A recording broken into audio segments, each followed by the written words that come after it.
She placed a bowl of stew in front of a man she had never met, a man bleeding from a cut above his eye, sitting on her porch steps in the July heat, like he had nowhere left to fall. She didn't ask his name. She just asked, "Have you eaten?" He hadn't. Not in 2 days. And something in the way she said it, not with pity, not with fear, but with the quiet certainty of a woman who understood what it meant to go without, made him unable to leave. If this story already has your heart, hit that subscribe button and drop your city in the comments. I want to see how far this story travels. Now, let's begin. The summer of 1883 came hard to Carver's Bluff, Wyoming. The creek ran low, the fields cracked, and the widow woman at the edge of town kept her porch swept clean and her lamp burning every night the same way she had for the past 3 years, even though there was nobody left alive who was coming home to see it. Her name was Margaret Elaine Calhoun. Most people in Carver's Bluff called her Mae. A few of the older women called her that poor dear. The men on the town council called her a problem, which was their way of saying she owned land they wanted and she refused to sell it. She was 34 years old. She had dark hair she kept pinned back tight. She had hands that were rough from work and eyes that didn't apologize for anything. She had been married to Thomas Calhoun for 6 years before a fever took him in the spring of 1880, and she had been running his farm alone ever since. Not struggling, running. There was a difference, and Mae knew it even if nobody else in town seemed to. She grew vegetables and sold them at market. She raised 4 chickens and traded eggs for flour and salt. She repaired her own fences when they broke, which was often because the soil near the creek shifted every time the water rose and fell. She did every single bit of it without asking one person in Carver's Bluff for a thing. The town respected Thomas Calhoun when he was alive. They had complicated feelings about his wife now that he was gone. Some women brought her food in the first weeks after Thomas died, which was kind. But then they stopped coming around, which was also something. A few of the men offered to buy the farm outright at prices that were insulting, and when Mae said no, they stopped tipping their hats when they passed her on the street. Walter Greer, who owned the mill and 3 other properties in town, and whose opinion everyone in Carver's Bluff seemed to treat like a sermon from Scripture, said plainly at a town meeting that Mae Calhoun was too stubborn for her own good and would end up losing everything anyway. Mae heard about it the next morning. She went to market that afternoon and sold out of tomatoes by noon. She was not a woman who needed the last word. She needed the last sale. There was a distinction there too. But even strong women got tired. And on the morning that changed everything, a Tuesday the 14th of July, hot enough to make the air shimmer above the road, Mae was tired in a way that had nothing to do with the work. She had woken before dawn as she always did. She had made coffee as she always did. And she had set 2 cups on the table as she still did, without thinking the way her hands had learned the habit in 6 years of marriage and had not unlearned it in 3 years of being alone. When she realized what she'd done, she stood there for a long moment looking at the second cup. Then she picked it up, poured the coffee into her own, and went out to feed the chickens. She did not cry. She hadn't cried in a long time. Crying felt like something that happened to women who still had the energy to grieve. Mae had converted her grief into motion a long time ago. She put it in the ground with the seeds. She carried it in buckets of water from the well. She built it into the fence posts she reset every spring. Thomas would have understood. He'd been that kind of man. It was almost noon when she heard the horse. Mae was in the side yard, pulling weeds from between the bean rows, when she heard the animal coming up the road slow, uneven, the wrong rhythm for a healthy horse. She stood and shielded her eyes against the sun. The horse was a big gray animal, dusty and lathered. It was walking instead of trotting, which meant it had been ridden hard and long and was nearly spent. The man on its back was sitting forward over the saddle horn in a way that told Mae he wasn't in much better condition. She watched him get closer. He was tall, she could tell, even hunched over like that. Big through the shoulders, dark hair under a hat that had seen better days. He wore a canvas work shirt with the sleeves rolled past the elbows, and there was a dark stain on the side of his face that she recognized from experience as dried blood from a cut he hadn't tended. He pulled the horse to a stop in front of her gate. For a moment, he just sat there. The horse stood with its head low, blowing hard. Then the man looked up and found her face, and Mae saw that his eyes were clear, even if the rest of him wasn't. Dark brown eyes, steady and direct, the kind of eyes that had seen enough of the world to have stopped being surprised by most of it. "Ma'am," he said. His voice was low, rough around the edges. "I don't mean to trouble you. My horse needs water." Mae looked at the horse. Then she looked at the man. "You need water too," she said. "And something for that cut." He opened his mouth like he was going to argue. "Get down," she said. "I'll see to your horse." He got down. He did it carefully, which told her the rest of him hurt, too, not just his head. He held onto the saddle for a moment when his boots hit the ground, steadying himself, and Mae noted that, but didn't comment on it. She unlatched the gate and held it open. "Trough's around back," she said. "Bring her around and then come up to the porch." He nodded once. "Thank you, ma'am." She went inside and got the tin box she kept her medicines in, iodine clean cloth, a needle and thread she hoped she wouldn't need. She put the coffee pot back on the stove and added wood to the fire. She looked at the stew she'd made that morning, enough for her for 2 days, and got out a second bowl without stopping to think about it. When she came back out to the porch with the medicine box, he was already there, sitting on the top step with his hat in his hands. Without the hat, he looked younger, though not young. She put his age somewhere around 35, maybe 38. There were lines around his eyes that came from squinting into the sun for years, and a scar along his jaw that was old enough to be faded to silver. He had washed the blood off his face at the trough. She could see the cut now above his right eyebrow, deep enough to need attention, but not so deep she'd need the needle. A clean slash, like something had struck him there. A rock maybe, or the edge of something metal.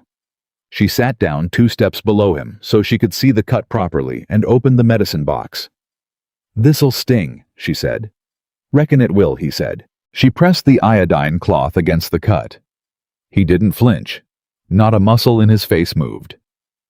"What's your name?" she asked. "Cole," he said. "Cole Briggs." "Where are you coming from, Cole Briggs?" A pause. "North. Had a place up in the Laramie Range, mountain country." "What happened to your face?" Another pause. This one longer. "Disagreement," he said. Mae looked at him over the cloth. "Must have been a significant one. The other man thought so." He held her gaze. "I don't make a habit of it, ma'am, fighting. I want you to know that." "I didn't ask." "No," he said. "But you're sitting on your own porch tending a stranger's wound, and you deserve to know the kind of man you're dealing with." Mae sat back and considered him. Most men she had known in her life said a great deal without meaning much of it. This man said very little and seemed to mean all of it. "Are you hungry?" she asked. "I don't want to—" "Are you hungry?" He stopped. "Yes, ma'am." "Have you eaten today?" "No." "Yesterday?" His jaw tightened slightly. That was answer enough. "I have stew on the stove," Mae said, standing and folding the cloth. "Come inside." He looked up at her like she'd said something in a foreign language. "Ma'am, I can't just—" "You can," she said. "And you will. Your horse is tended. You're bleeding, you haven't eaten in 2 days, and I made enough stew for 4 people this morning because I always make too much." She picked up the medicine box. "That's all this is. Come inside." He came inside. He sat at her kitchen table like a man who'd forgotten what a kitchen table felt like. Careful about it, keeping his back straight, turning his hat in his hands, looking at the room the way a person looks at something they haven't seen in a long time, and aren't sure they're allowed to want. Mae set a bowl in front of him. Cornbread on a plate beside it, coffee in the cup she'd added wood to the fire for. He looked at it for a moment. Then he said very quietly, "Thank you." "Eat before it cools," she said, sitting down across from him with her own bowl. They ate without talking for a while, the sound of the summer outside crickets beginning early, a bird somewhere in the fence row, the horse moving in the yard, came through the window. Mae drank her coffee and watched him eat without making it obvious she was watching. He ate like a man who'd been hungry long enough to be past the point of being ravenous, slow and deliberate. He broke the cornbread with his hands and used it to push the stew around before he lifted the spoon. He finished everything in the bowl. "More," she said. "I couldn't." "You could," she said, getting up anyway and refilling it. He didn't argue the second time. When the bowls were empty and the coffee was drunk, Cole Briggs sat at her table, looking like a man who'd been handed a problem he didn't know how to solve. "I should pay you," he said. "It was stew and cornbread." "Still." "I don't need your money, Mr. Briggs." "Cole," he said. "Cole." She folded her hands on the table. "Where are you headed?" He was quiet for a moment. "I'm not sure yet." "That's an honest answer." "I try." Mae studied him. The cut above his eye had stopped bleeding. The color had come back to his face with the food. He looked like a man who could be formidable when he was well, which he wasn't quite yet. "The disagreement up north," she said carefully. "Is it the kind that's going to follow you here?" Cole looked at her directly. "It might," he said. "I won't lie to you about that." She nodded slowly. "What was it about?" He set his coffee cup down. "There's a man up in the Laramie Range, name of Holt Garver. He's been buying up land through the whole valley for 2 years, some of it legal, some of it not." He paused. "He found a way to forge signatures on land deeds, paid off a clerk in the county seat to record them. 3 families I know of have already been pushed off property they've held for 20 years. Mae was very still. "I had proof," Cole said. "A letter.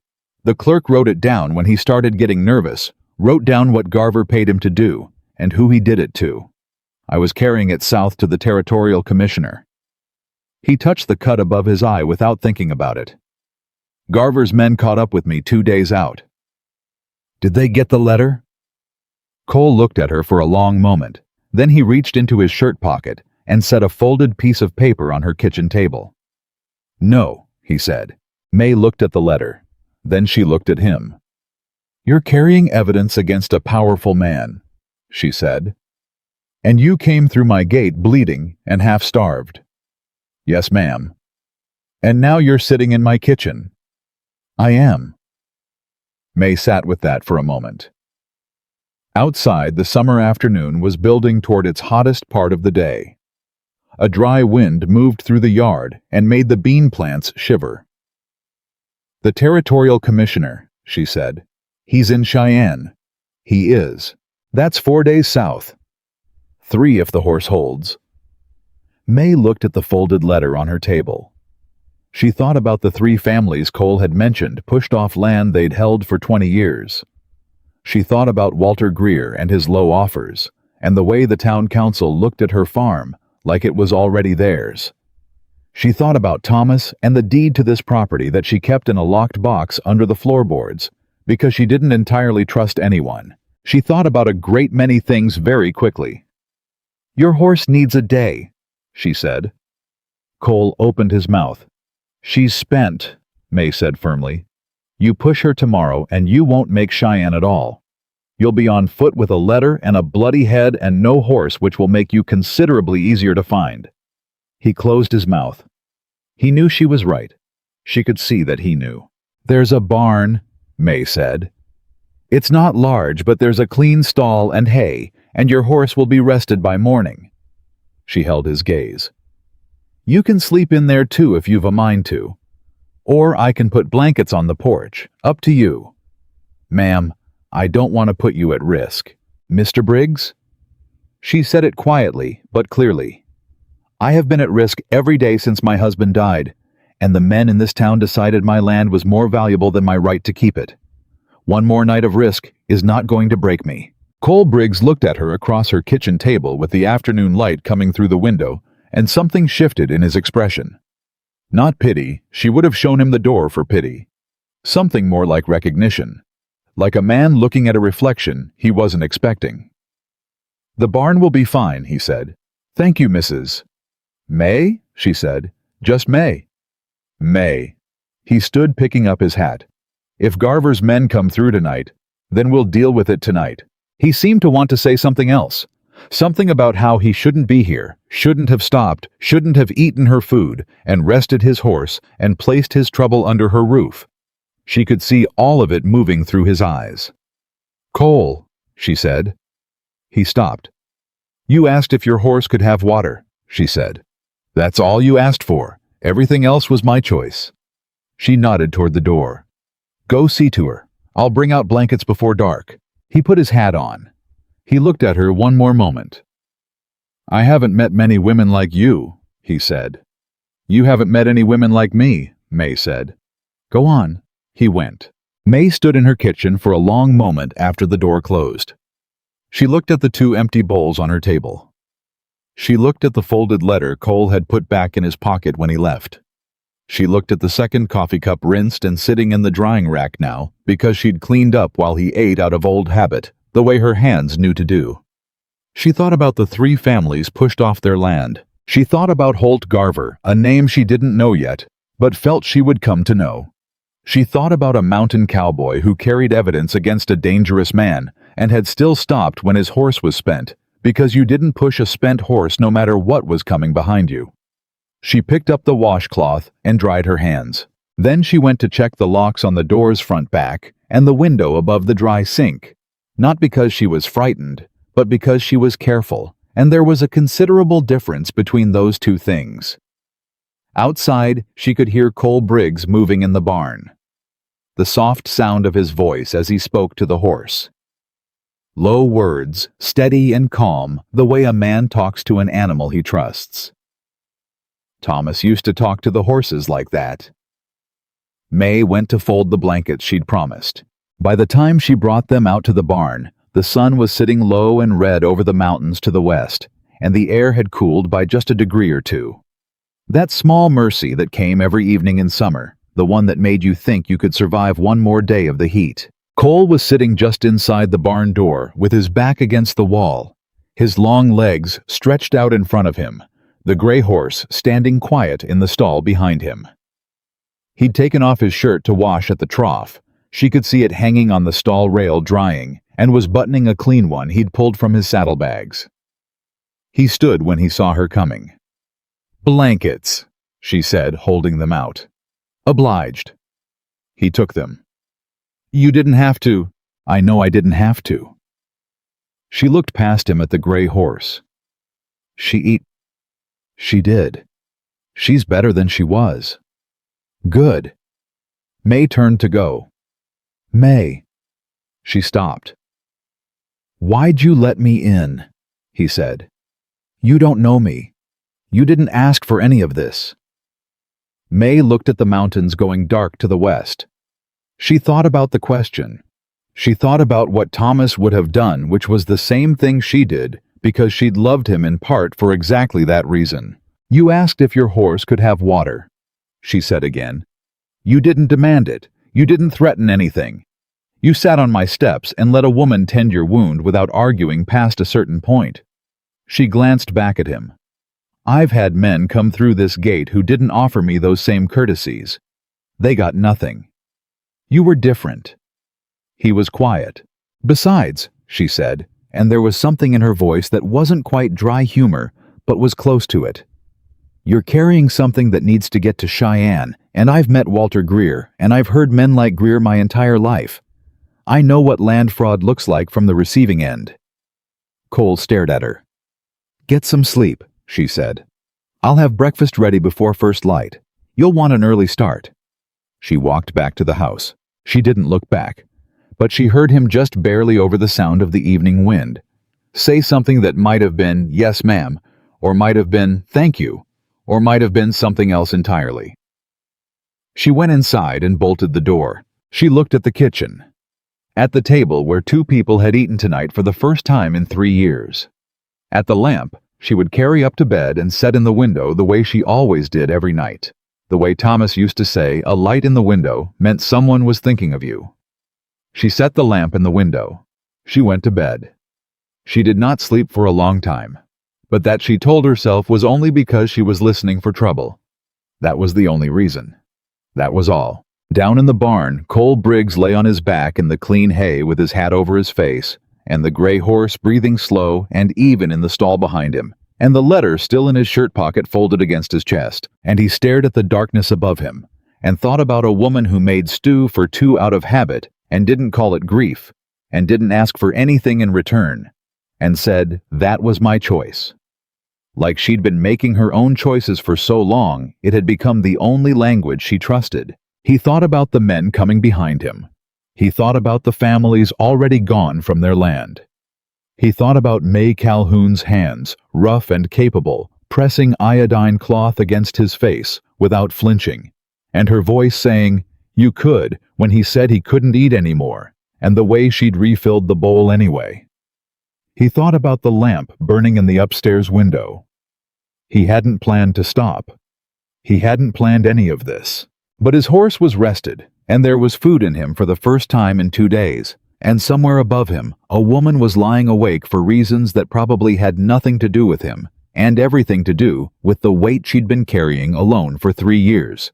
And Cole Briggs, who had lived in the mountains because he'd decided a long time ago that getting close to people was a fast way to lose them, lay in the hay and felt something he hadn't felt in years and could not immediately name. Safe, maybe. Or close enough to it that the difference wasn't worth arguing about tonight. He pulled his hat down over his eyes. He slept. Cole was gone before the sun fully cleared the mountains. Mae knew it the moment she woke, the way you know a thing before you confirm it. A certain quality of silence in the yard, an absence that had its own weight. She dressed and went downstairs and put the coffee on, and when she looked out the kitchen window, the barn door was standing open, and the gray horse was gone. He'd left the blankets folded neat on the porch rail. That was all. Mae stood at the window with her coffee and looked at the folded blankets for a long moment. Then she unlocked the back door and went out to close the barn. Inside the stall, the hay was smoothed down where he'd slept. The water bucket was full. He'd drawn water before he left for her, so she wouldn't have to. The horse's trough was clean. On top of the folded saddle pad he'd left on the stall rail, there was a coin, a silver dollar, polished enough that it caught the early morning light coming through the gap in the barn wall. Mae picked it up. She stood there holding it for longer than made any practical sense. Then she put it in her apron pocket and went back to the house to start her day. She told herself she hoped he made Cheyenne without trouble. She told herself she hoped the letter got to the commissioner and that Holt Garver ended up in a jail cell, which was where men like that belonged. She told herself Cole Briggs was a stranger who had stopped one night and moved on the way strangers did, and that was the end of it. She almost believed herself. By mid-morning, she was at market with her vegetables the same as any Tuesday, and the town of Carver's Bluff was conducting its usual business around her. Women moved between stalls with their baskets. Children ran the spaces between the wagons. The men of consequence stood in front of the feed store, the same as always, talking in the loud, self-important way of men who believe their conversations are the most interesting thing in any given radius. Walter Greer was among them. He was a broad man, thick in the middle, with a silver watch chain stretched across his vest, and a way of standing that suggested he believed the ground under his feet was personally grateful for his presence. He was talking when Mae set up her table, and he was still talking when she sold her first dozen eggs, and she made a practiced effort not to look in his direction, because looking at Walter Greer before 10 in the morning tended to ruin the rest of the day. It was his voice that made her look up in the end. "I heard there was a stranger through here last night," Greer said to the men around him not quietly. "Riding a gray horse, big fella. Anybody see him?" Mae's hands went very still on a bundle of carrots. She did not look up. "I didn't see nobody," said Ed Tanner, who ran the livery. "My boy said he saw a horse tied at the widow Calhoun's place," said Frank Dills, who ran the hardware store, and had 3 sons, who apparently had nothing better to do than observe the coming and going at Mae's farm. "Did he?" Greer's voice had a particular quality to it, not surprised, not concerned. Interested in the way a man is interested in information that might be useful. Mae set down the carrots. She turned and looked at Walter Greer directly, which she did not often do because it tended to give him the impression that he was worth looking at. "Good morning, Walter," she said. He found her across the market square and smiled the smile that she found most objectionable about him, the indulgent one, the one that meant he thought he was being patient with her. "Morning, Mae. Heard you had company last night." "I had a traveler stop for water," she said. "His horse was spent. He watered up and moved on. Just water. And some supper." She held his gaze. "Is there a law against feeding a hungry man in Carver's Bluff, Walter? Because if there is, I missed that town meeting." A few people nearby had found reasons to slow their walking. Greer's smile didn't move. "No law. Just curious. What kind of man was he?" "The kind who said thank you and left in the morning," Mae said. "The same as any decent traveler." "Where was he headed?" "South," she said. "Just south. Let him do what he wanted with that." Greer looked at her for a moment longer than was comfortable. Then he nodded once slow, like he'd learned something, and was filing it away. "You ought to be careful," he said. "Woman alone letting strangers in. Town worries about you, Mae." "The town can direct its worry elsewhere," she said pleasantly. "I'm doing fine." She turned back to her vegetables. Her heart was going faster than she wanted it to. Not from fear exactly, from the feeling familiar and unpleasant of being watched, of being calculated, of being a piece on a board that someone else was playing. She sold out her tomatoes by 11. She packed up early and drove home and spent the afternoon doing the kind of physical work that used up thinking, pulled the rest of the bean rows, hauled compost, fixed the gate latch that had been sticking since spring. By evening, she was tired in a good solid way, and she made herself a simple supper, and she set one bowl on the table, just the one. She sat down and looked at it. Then, without entirely understanding why, she got up and got a second bowl. She put it on the table across from hers. She sat down again and looked at both of them. She ate her supper. She did not fill the second bowl. But it sat there, and she let it sit there, and she didn't try to explain that to herself, because some things didn't need explaining. Some things were just true. She was washing the dishes when she heard the horse. She stopped. Set the dish down slowly. She'd heard horses on her road before, and they never made her stop like that. But something about this one, the pace of it, the direction it was coming from, made her hands go still in the dishwater. She dried her hands. She went to the window. The gray horse came up the road at a walk. Cole Briggs was on its back, sitting upright this time, not hunched. He looked like a man who'd made a decision and wasn't second-guessing it. He stopped at her gate. Mae went to the front door and opened it before he could knock. They looked at each other across the yard. "The road south is watched," he said. "2 men at the ridgeline crossing. Another one at the creek ford by Millhaven." His jaw was tight. "Garver moved faster than I expected." Mae looked at him. "How do you know?" "I went far enough to see them, turned back before they saw me." He held her gaze. "I can't go south. Not yet. Not the main road. There's a back way," Mae said. "Through the Hendersons' old property. Comes out east of the Millhaven Road past the creek." He looked at her. "You know it well. Thomas and I used it every spring when the main road flooded." She stepped back from the doorway. "Come inside. You're not going anywhere tonight, and you know it, so come in and let's think." He came in. He sat at her table, the same chair as the night before, like he'd already established a place there without meaning to, and she poured coffee and put the rest of the cornbread on a plate between them, and they sat across from each other in the lamplight, and Mae felt the specific strangeness of having the same man in her kitchen 2 nights running, which had not happened since Thomas. "Walter Greer was asking about you at market this morning," she said. Cole looked up sharply. "What?" "He heard you'd stopped here. Frank Dill's boy saw your horse." She wrapped her hands around her coffee cup. "I told him you watered your horse and moved on, headed south." Cole was quiet for a moment. Then, "You covered for me." I told him the truth. "You did water your horse. You did move on." She looked at him steadily. "You just came back." Something moved through his expression. Not quite a smile. Something more careful than that. "Mae," he said. "Greer's asking about me for a reason. If he's connected to Garver." "I don't know if he is," she said.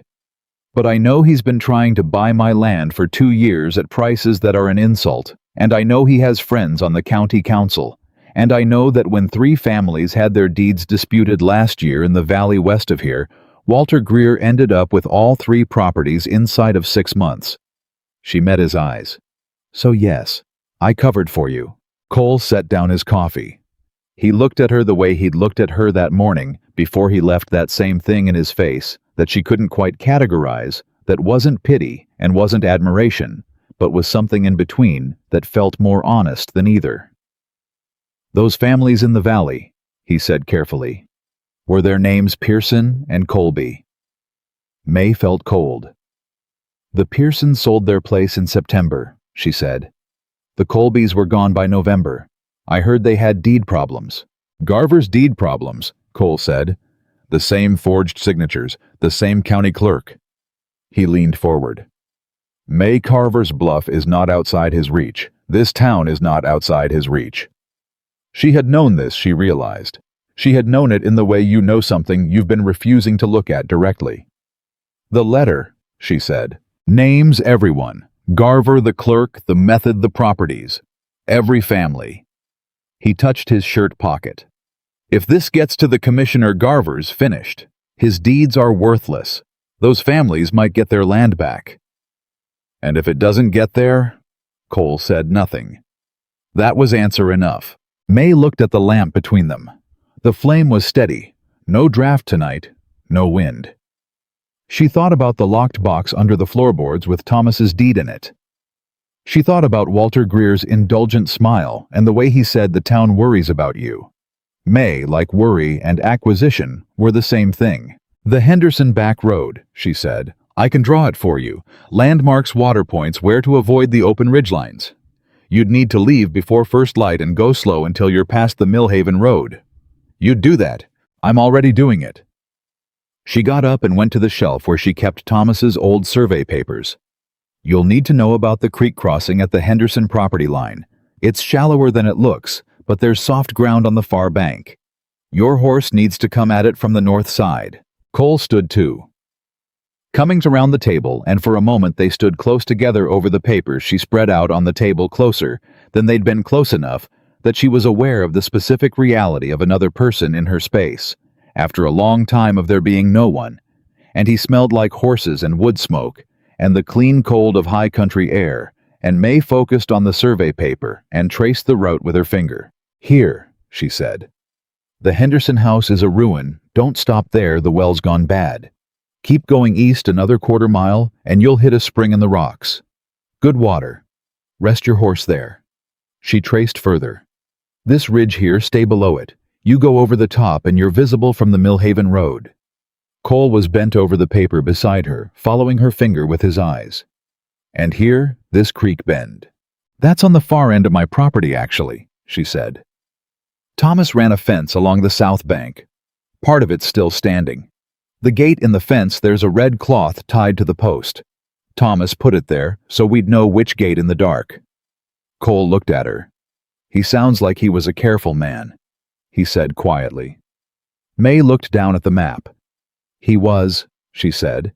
"He thought of things like that, small things that mattered later." The lamp flame moved a breath of air from somewhere, the house settling, and the shadow on the map shifted for just a moment. "How long has he been gone?" Cole asked. It wasn't a pushy question.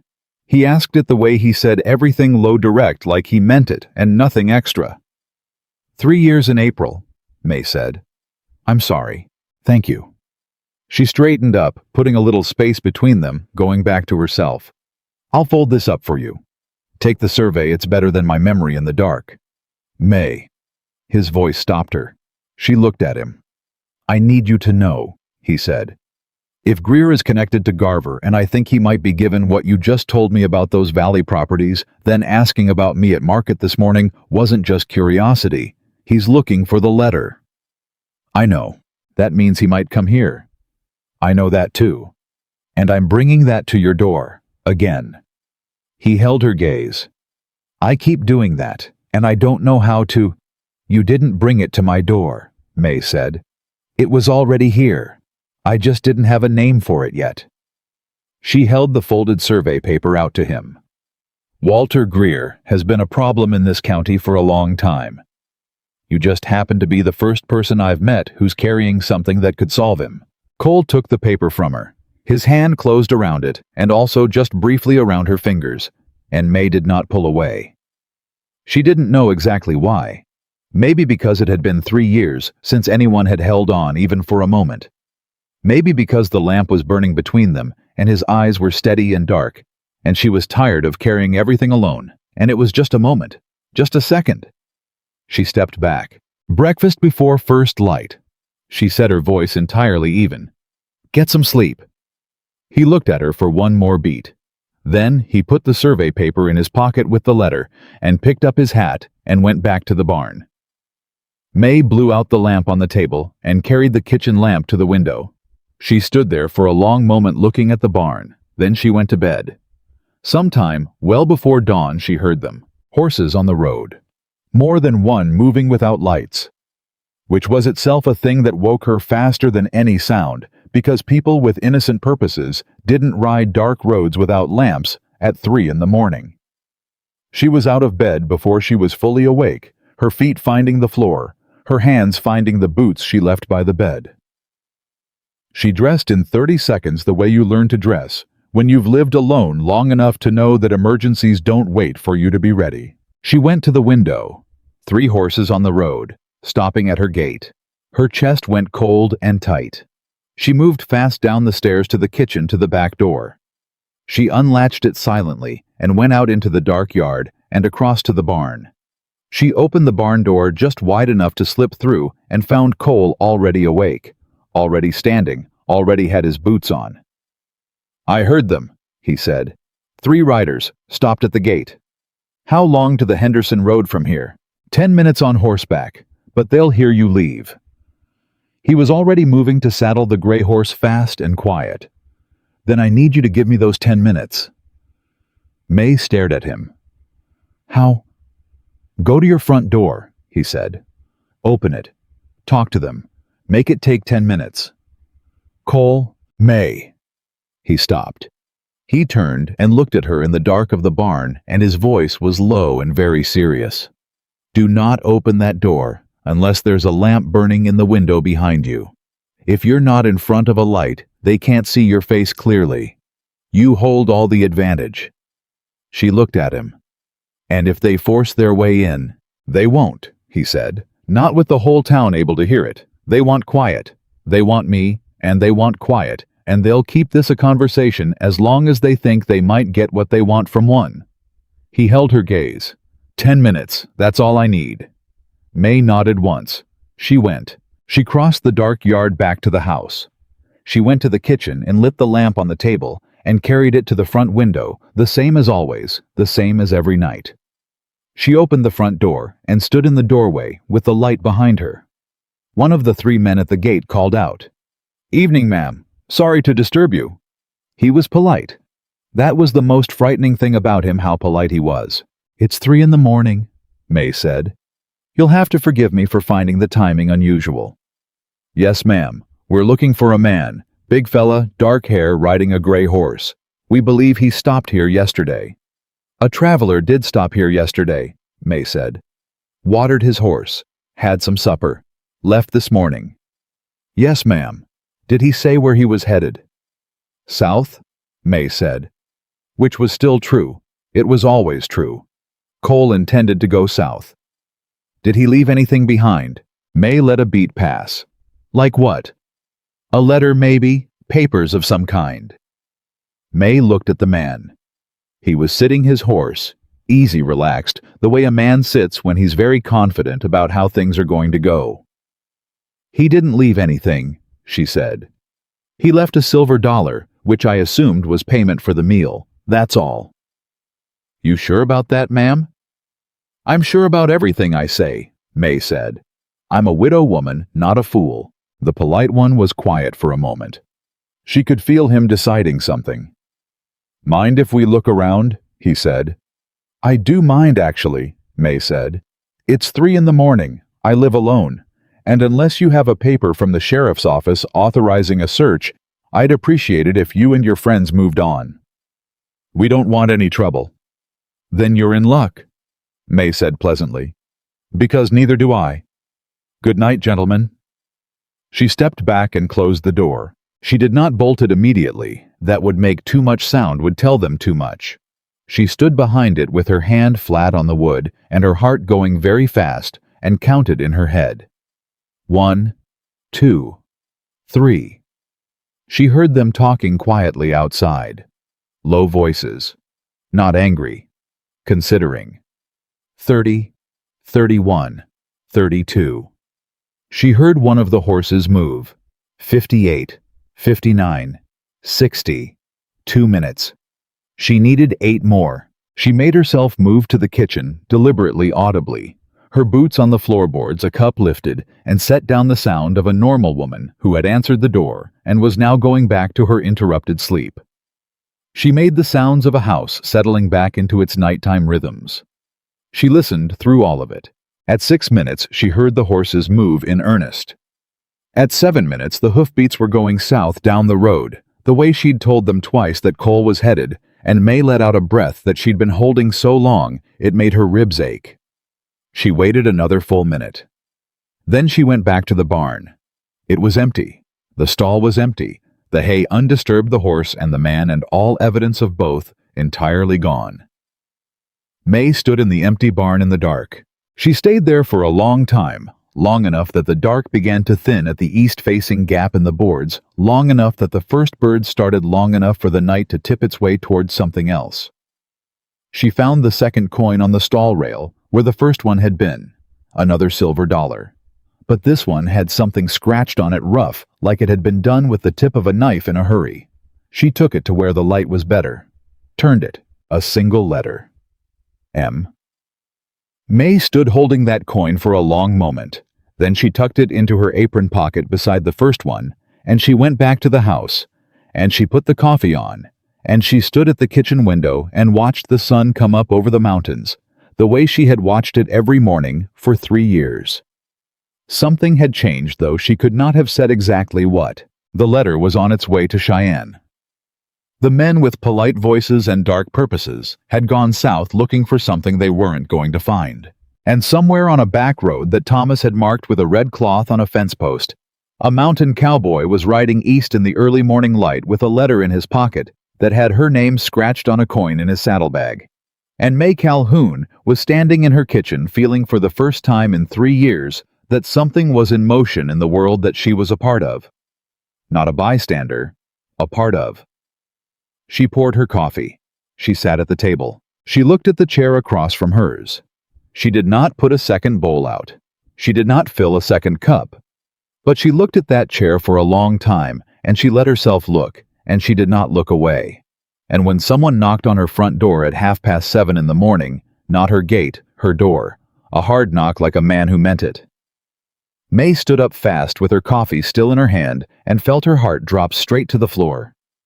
She set the cup down. She went to the door. She opened it.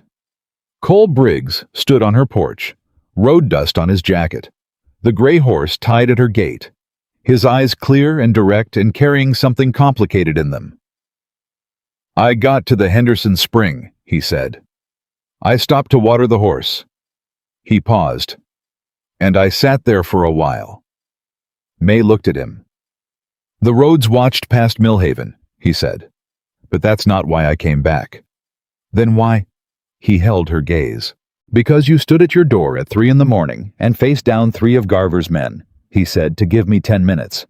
And I rode away and left you there, and I made it almost to the Henderson Spring before I understood that I couldn't do that." His jaw was tight. "I couldn't ride off and leave you facing whatever comes next alone. I can't do it, Mae." Mae stood very still. "The letter," she said, "still needs to get to Cheyenne, I know." He looked at her. "But not today. Not until I know those men didn't come back here. Not until I know you're—" "I'm fine," she said automatically. I know you're fine, he said. I know that. That's not what I... He stopped, looked away briefly, looked back. You matter. All right. That's what I'm saying. You matter, and I'm not riding south while Garver's men are between here and there, and you're standing alone in a house with one lock on the door. The morning was warm and getting warmer. A mockingbird had started up somewhere in the fence row. Mae could hear her chickens in the side yard beginning their daily complaints. She looked at Cole Briggs on her porch, at the horse at her gate, at the road behind him, quiet and dust-colored in the early light. She thought about Walter Greer asking his careful questions at the market, about polite men on dark horses at 3 in the morning, about a letter that could bring down a man who'd already taken 5 families' land and probably had plans for more. She thought about Thomas and what Thomas would have done. She stepped back from the door. I made too much coffee again, she said. Come in. He came in. He sat at her table, his chair. It was starting to feel like his chair, which was a thought she set aside for later examination, and she poured his coffee and sat across from him, and they looked at each other across the table in the morning light, and neither of them said anything for a moment. Then Cole said, I should tell you about Garver, all of it, not just the letter. All right, Mae said. Because you're in this now, he said, and you deserve to know what you're in. She wrapped both hands around her cup. Tell me. And he did. He told her about the Laramie Range, the mountain country he'd lived in for 6 years, running horses, keeping mostly to himself, the way he'd always preferred. He told her about the Pearson family and their 140 acres of valley grazing land, and how they'd come to him one evening because they'd heard he was a man who could be trusted, and they'd shown him the papers they'd received claiming their deed was invalid. He told her about recognizing the forgery. He'd seen enough real land documents to know what wrong looked like, and tracking it back to the county clerk's office, and the 3 weeks he'd spent building a quiet case, while Garver's men watched the Rhodes and the Pearsons, and the Colbys, and one other family he hadn't named yet, lost their land one deed challenge at a time. He told her about the county clerk, a young man named Silas Webb, not a bad man, a scared man who'd taken Garver's money because he had a sick wife and no other options, and who'd written everything down when the fear of what he'd done started weighing heavier than the fear of what Garver might do to him. He told her about the night someone searched his mountain cabin. He told her about the 2 weeks he'd spent moving through the back country with the letter heading south before Garver's men cut off the main routes. And then he stopped. Mae sat with all of it. The family you didn't name, she said. Cole looked at her. The third family, she said. You said 3 families. You named the Pearsons and the Colbys. He was quiet for a moment. The Marchetti family. They had 60 acres of bottomland with good water. It was the first property Garver took. Were they? They were Italian immigrants, Cole said. In the valley 8 years. Cleared the land themselves. He looked at his coffee.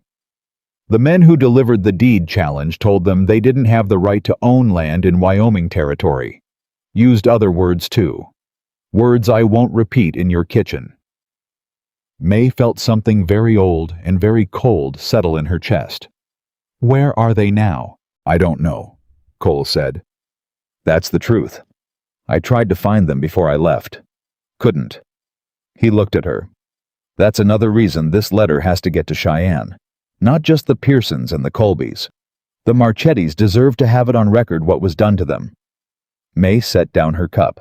She looked at Cole Briggs, this mountain cowboy who had stopped because his horse was spent, who had eaten her stew and thanked her, and left a silver dollar and come back twice now, and told her the truth both times, and she made a decision. There's another way to Cheyenne, she said. It's longer. 2 extra days, maybe 3. But it doesn't use the main roads at all. Goes through the back country east of the Millhaven Road, comes out at the Territorial Road south of the county line. Cole looked at her. You know this route. I know part of it. Ed Harlan out at the Broken Bow Ranch knows the rest. He's been running cattle on backcountry trails for 30 years. She met his eyes. He doesn't like Walter Greer. I'd trust him with this. You'd trust him with my life. She held his gaze. I'd trust him with mine. Cole looked at her for a long moment. The morning light was full in the kitchen, now warm and direct, and Mae was aware of how quiet the house was, just the two of them, and the sound of the world outside, and the particular weight of a decision sitting between them on the table. "How far to Broken Bow?" he said. 4 miles east, she said. "We could be back by noon." He said. "I know the way," she said. "And Ed Harlan will be more likely to help if I'm there asking." Cole looked at her. "Mae," he said. "Don't," she said quietly. He stopped. "Don't tell me to stay behind," she said. "Don't tell me it's not safe. Don't tell me it's your problem and not mine." Her voice was steady. "Those men were on my road at 3 in the morning. Walter Greer was asking about you in my town. The Marchettis lost their land, and nobody did anything. And I know what that feels like because I've sat across from Walter Greer and his polite smile, and felt what it means when someone looks at what you've built and sees only what they want to take." She looked at him. "This is my problem too. It has been for 2 years. I just didn't have a name for it yet." The mockingbird was still going in the fence row. Cole was very still. Then he said, "Can you be ready in 20 minutes?" "I've been ready," Mae said, "since before you knocked on my door." Ed Harlan opened his door with a rifle in one hand and a coffee cup in the other, which Mae had come to understand was simply how Ed Harlan greeted the morning. He was 70 years old and built like a fence post that had survived 30 winters, lean and weathered, and completely immovable. He had known Thomas Calhoun since before Mae came into the picture, and he had attended the funeral with his hat in his hands and said nothing, which was the most respectful thing anyone did that day, because everyone else said too much. He looked at Mae. He looked at Cole. He looked at the gray horse. He looked back at Mae. "You'd better come in," he said. His kitchen smelled like coffee and leather oil, and the particular kind of wood smoke that comes from a fire that's been burning in the same stove for 30 years. He sat them both down and poured without asking, and stood at his own counter and listened while Cole laid it out, all of it. Garver and the forged deeds and the county clerk and the letter and the 3 men on the dark road outside Mae's gate at 3 in the morning. Ed didn't interrupt once. When Cole finished, Ed set his cup down and looked at Mae. "You knew about the Valley families," he said. "Not about the forgeries," she said. "I knew they lost their land. I didn't know why." "I knew why," Ed said. His voice was flat and very quiet, which on Ed Harlan meant something considerably more intense than a loud man shouting. "I didn't have proof. I had suspicions and a dead end and Walter Greer smiling at me across the street." He looked at Cole. "You have proof." "In my pocket," Cole said. Ed was quiet for a moment. Then he said, "Silas Webb, the county clerk. You know him?" "I know his father-in-law." "Good man. Silas married his daughter 5 years back." Ed looked at his coffee. "The wife's been sick 2 years. I heard they were in debt." He shook his head once slow. "Garver finds the weak spots. That's what he does." "Silas wrote it all down," Cole said. "It's in the letter. Names, dates, amounts, paid, properties affected. Everything the commissioner needs." Ed looked at him for a long moment with the particular focused attention of a man who has spent 70 years deciding quickly who he could trust and had rarely been wrong about it. "The back route to the territorial road," he said. "I know it. Been running cattle on it since before there was a road." "Mae said you might." Mae was right. Ed pushed off the counter. "I can't ride it with you. My hip's been bad since April, and I won't make it 2 days in the saddle." He went to the shelf above the fireplace and came back with a folded piece of paper that was older than anything else in the room, creased and recreased along the same lines for years. "But I can give you this." He spread it on the table. It was a hand-drawn map, not a survey, something more personal, marked with landmarks that wouldn't appear on any official document. Rock formations, dry creek beds, a stand of trees that had been there long enough to earn a name. Ed's handwriting was small and precise and covered every margin. "You'll follow this ridge east," Ed said, putting his finger on the paper. "Don't cross it until you hit the double rock formation. You'll know it looks like 2 fists side by side. Cross there and drop down into the draw. There's water in the draw year-round, even in July. He traced the route. Follow the draw south for most of a day. It comes out at a place called Harlan's Crossing, which I named for myself because I found it and nobody else was using it. Mae almost smiled despite herself. From Harlan's Crossing, Ed continued, you're 3 hours east of the Millhaven Road, and you pick up the Territorial Road without going near anything Garver's men are watching. He straightened up. 2 days, maybe 2.5. You camp once, probably twice. Cole studied the map. Is the draw wide enough to avoid being skylined? You're not visible from any road in the valley for the entire route, Ed said. I used it to move cattle. I didn't want counted by certain men for 30 years. It works. Cole looked up at him. I don't know how to thank you. Get to Cheyenne, Ed said simply. That's how. Mae was studying the map too, the route the landmarks the distance. She was doing the math that Cole hadn't done yet, and she suspected he hadn't done it yet because he wasn't thinking about the part she was thinking about. She looked up at Ed. Ed looked back at her with the specific expression of a man who already knew what she was thinking. You'd be 3 days out and 3 days back, he said to her quietly. On backcountry, you don't know past Harlan's Crossing. I know, she said. Your place would be unattended. I know that too. Greer will take that as an opportunity, Ed said. Not cruelly, just plainly because it was true. Then we need to make sure he doesn't get one, Mae said. She looked at Ed. Is Ruth Tanner still staying with her sister on the East Road? Ed's eyebrows went up slightly. She is. Would she stay at my place 3 days, maybe 4? Ruth's not afraid of Walter Greer, and she's a better shot than her husband, which is saying something. Ed looked at her for a moment.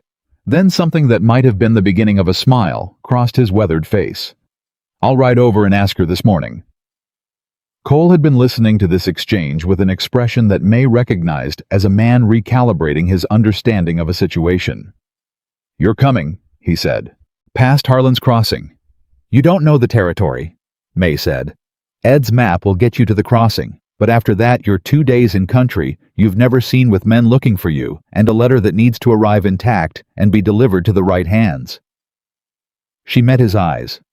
I've been to Cheyenne twice. I know who the commissioner is. I know his clerk, as a matter of fact. Thomas did survey work for the territorial office the year before he died. She paused. So yes, I'm coming. Cole looked at Ed. Ed picked up his coffee. Don't look at me, he said.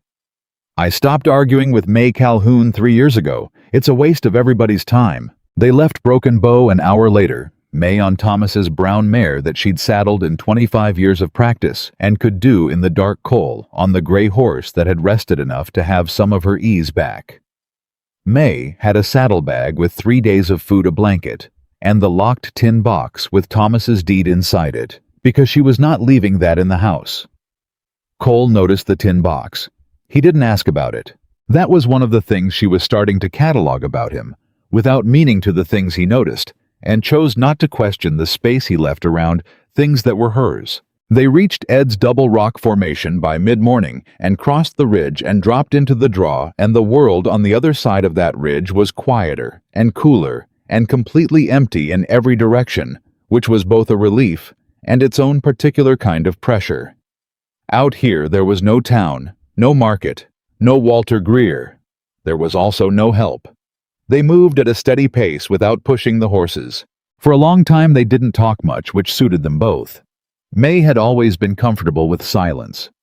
Thomas had been a quiet man too, and they'd spent whole days working side by side without needing to fill the air.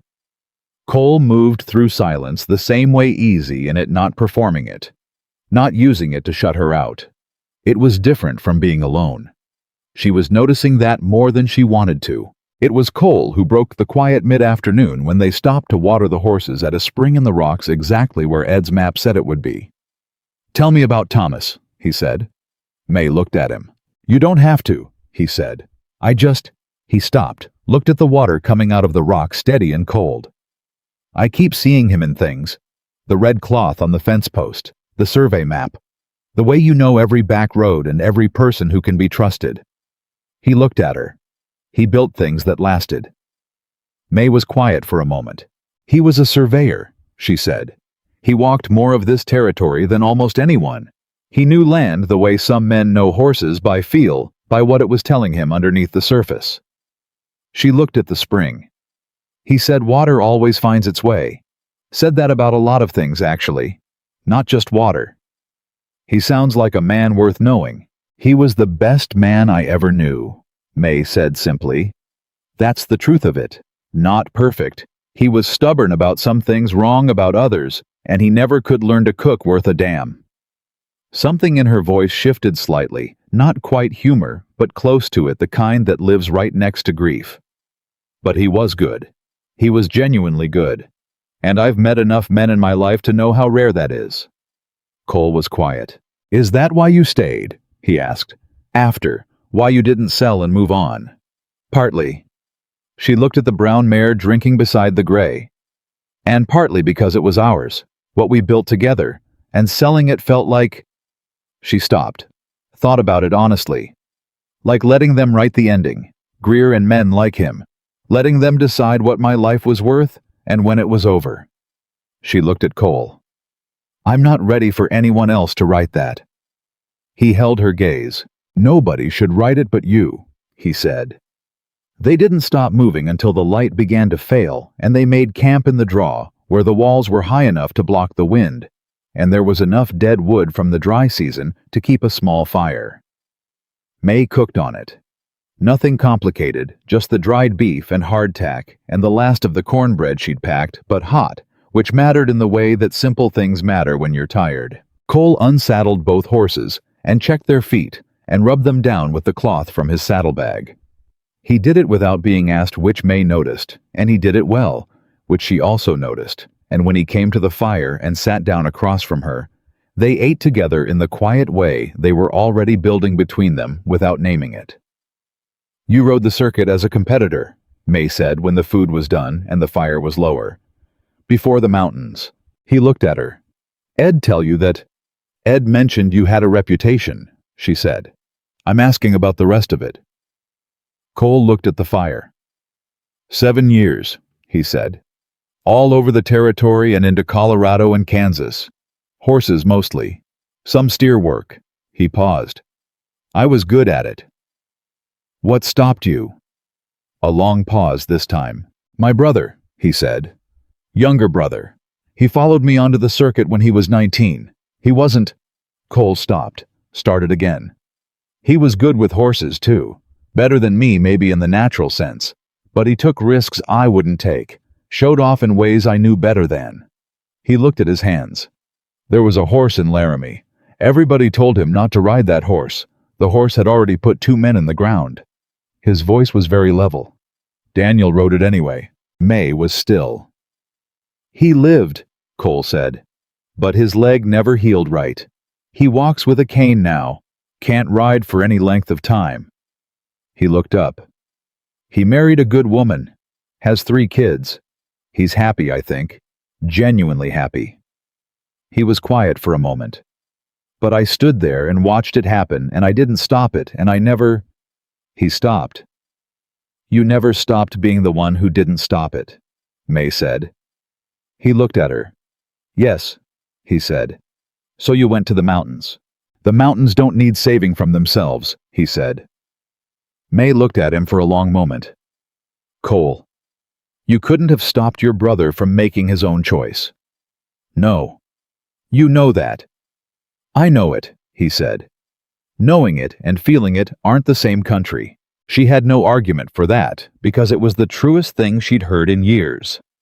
She thought about Thomas and the fever that took him in 4 days, and how she'd known in some part of herself that people could be taken fast and without warning, and yet had never truly incorporated that knowledge into the place where she lived. And so when it happened, it was still a complete surprise, which was one of the more specific cruelties of loss. No, she said quietly. They're not. The fire crackled. The horses shifted in the dark. Above them the sky was enormous and entirely full of stars. The way it only was in back country, with no town light for miles. And Mae lay on her side, looking at it, and thought about how long she had been out here, and how strange it was to be out here with someone. Not bad strange, just strange, the way new things were strange. The way her own kitchen had felt strange when Cole Briggs sat in it the first time, and then less strange the second time, and now she wasn't sure she could picture her kitchen without that chair occupied. That thought woke something in her chest that she immediately moved away from. She slept. She woke before dawn to the sound of Cole's voice, low and urgent, right beside her. "Mae, get up." She was upright before he finished the sentence. "What? Horses," he said. "East Ridge, coming down." She heard them, then 2 horses, maybe 3, moving faster than the terrain warranted in the dark, which meant they knew the terrain or didn't care about the terrain, and neither option was good. "How did they—" she started. "The map," Cole said. "Ed's map.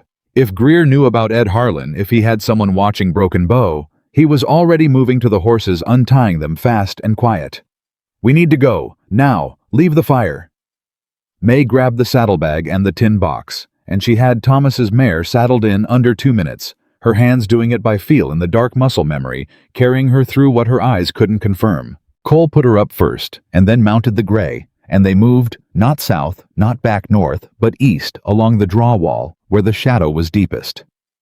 Behind them, the fire was still burning small and orange in the dark, and Mae looked back at it once their camp, their supper fire, the place they'd sat and told each other the true things.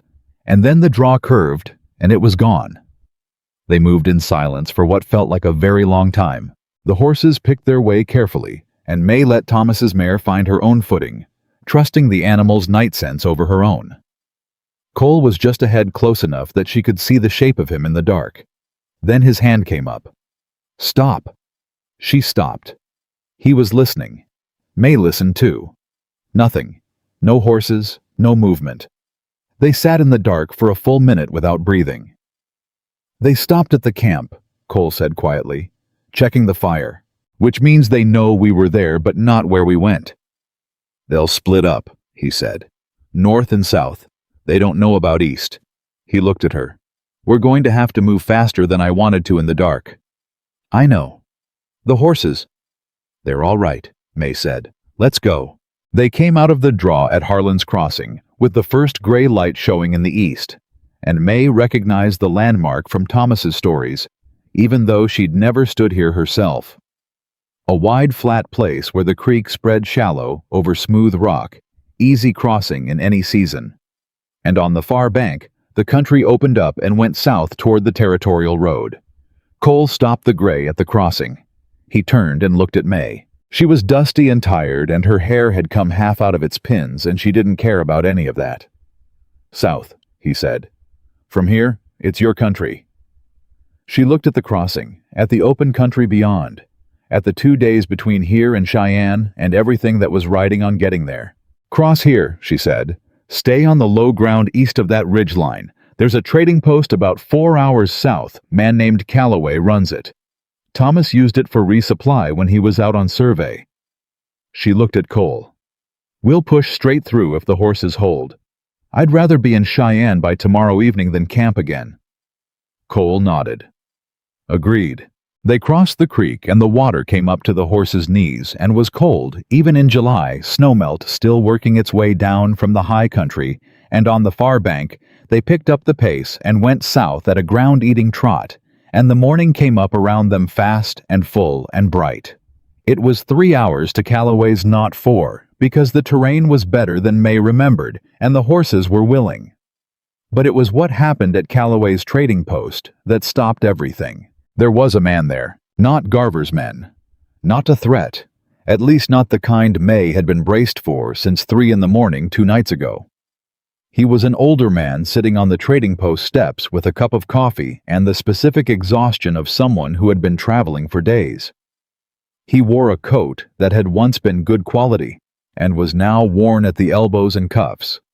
He looked up when they rode in, and Mae saw immediately that his eyes were red from crying that had stopped a while ago and left the marks. He looked at Cole. He stood up slowly. Cole pulled the gray to a stop. The man said, "Cole Briggs." It was not a question. Cole was very still. "Silas," he said. "The county clerk. Silas Webb." Mae looked between them. Silas Webb looked like a man who had been taken apart and put back together in the wrong order. He was maybe 30 years old and looked 50. He had no horse that Mae could see. She looked and didn't find one. He had the coat and the cup of coffee and nothing else that she could identify. "How did you—" Cole started. "I ran," Silas said. 2 days ago. Garver found out about the letter. He found out about me." His voice was very flat. "He came to the county office himself. He didn't threaten. He just looked at me and said he'd heard I was having doubts and that men with doubts sometimes had accidents." He swallowed. "My wife is at her mother's in Laramie. I sent her a week ago when I started thinking this might go wrong. I stayed to—" He stopped. "I thought if I stayed I could manage it, keep things quiet until the letter got through. But it didn't stay quiet," Cole said. "No." Silas looked at the ground. "I left everything. My office, my position, everything. I've been on foot since yesterday morning. I thought Calloway knew my father. I thought he'd let me rest here and—" He looked up at Cole. "Is the letter still—" Cole reached into his shirt pocket and held up the folded paper. Silas Webb closed his eyes. When he opened them again, they were wet, which he made no effort to address. "I wrote down everything," he said. "Every name, every amount, every date and property. I wrote down what he said to me the first time he came to my office, the exact words. I wrote down the date my wife went to the doctor and the date Garver's man came to the office the first time with an offer." His voice was shaking now, just at the edges. "I wrote it all down because I knew if it ever came apart, I needed someone to know what actually happened, what I did and why I did it and what it cost." He looked at Cole. "I need to know it wasn't for nothing." Cole got down from the gray. He walked over to Silas Webb and put his hand on the man's shoulder. "It wasn't for nothing," he said. "It's going to Cheyenne today, to the commissioner's office, in your handwriting with your name on it." He held Silas's gaze. "It's going to mean something." Silas nodded. He pressed his lips together and nodded and looked away. Mae stayed on her horse and felt the weight of what she was witnessing. This scared, ruined, decent man who had done a wrong thing for real reasons and then tried to undo it at the cost of everything. And she understood it better than she wished she did, because she understood what it meant to try to hold on to something in the face of people who wanted to take it. Cole turned back to her. "He can ride with us," Mae said. It wasn't a question. "On what?" Cole said. "He has no horse." Mae dismounted. She looked at Thomas's brown mare. She looked at Silas Webb, who was approximately Thomas's height and build, though that was the only resemblance, and she knew it. She took the mare's reins and held them out to Silas. Cole said, "Mae." "I'll ride with you," she said to Cole. "The gray can carry double for a day on flat ground." She looked at Silas. "Can you ride?" "Yes," he said. "Then get on," she said.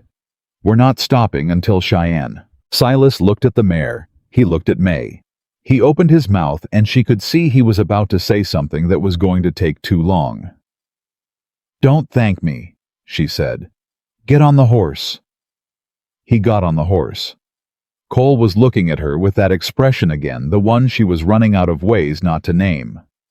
She turned to the gray before she could examine it. "Help me up," she said. He cupped his hands for her boot, and she swung up behind him and settled on the gray's back, with her hands finding a place on his sides to balance, and the horse adjusted to the weight with the steadiness of a good animal, and they went south. It was the closest she'd been to another person in 3 years. She was aware of every inch of it. She kept her back straight and her hands at his sides, and she looked at the country going by, and she did not let herself lean into him, because leaning into something was how you started depending on it. And she'd spent 3 years building a life that didn't depend on anything she couldn't control. But the country went by, and the morning got warmer, and the horses moved at a good pace, and Cole's back was solid in front of her. And after a while, not quickly, not with any decision made, she felt herself settle. Not lean, just settle. The distance between her spine and his shortened by maybe an inch. Neither of them mentioned it. Behind them, Silas Webb rode Thomas's brown mare and kept up without complaint, and said very little, which was the right call, and the territorial road appeared on the south horizon around noon, exactly where Mae said it would be. 5 hours to Cheyenne from this junction, Mae said. Cole glanced back at her over his shoulder. Then we'll be there by dark, he said. Yes, she said. His eyes stayed on her face for a moment before he turned back to the road. She cataloged that too, and moved it to the place where she was keeping all the other things she hadn't named yet, the collection that was getting too large to keep pretending didn't exist. 5 hours. She could hold herself together for 5 more hours. The territorial road stretched south ahead of them, open and clear and empty in both directions, and the sun was directly overhead and hot on Mae's shoulders. And somewhere behind all of them was Walter Greer, and somewhere ahead was a commissioner's office and a clerk Mae had met once over a land survey, and a future she could not yet see clearly. But the road was open. That was enough for now. That had to be enough. They rode into Cheyenne as the last light was leaving the sky.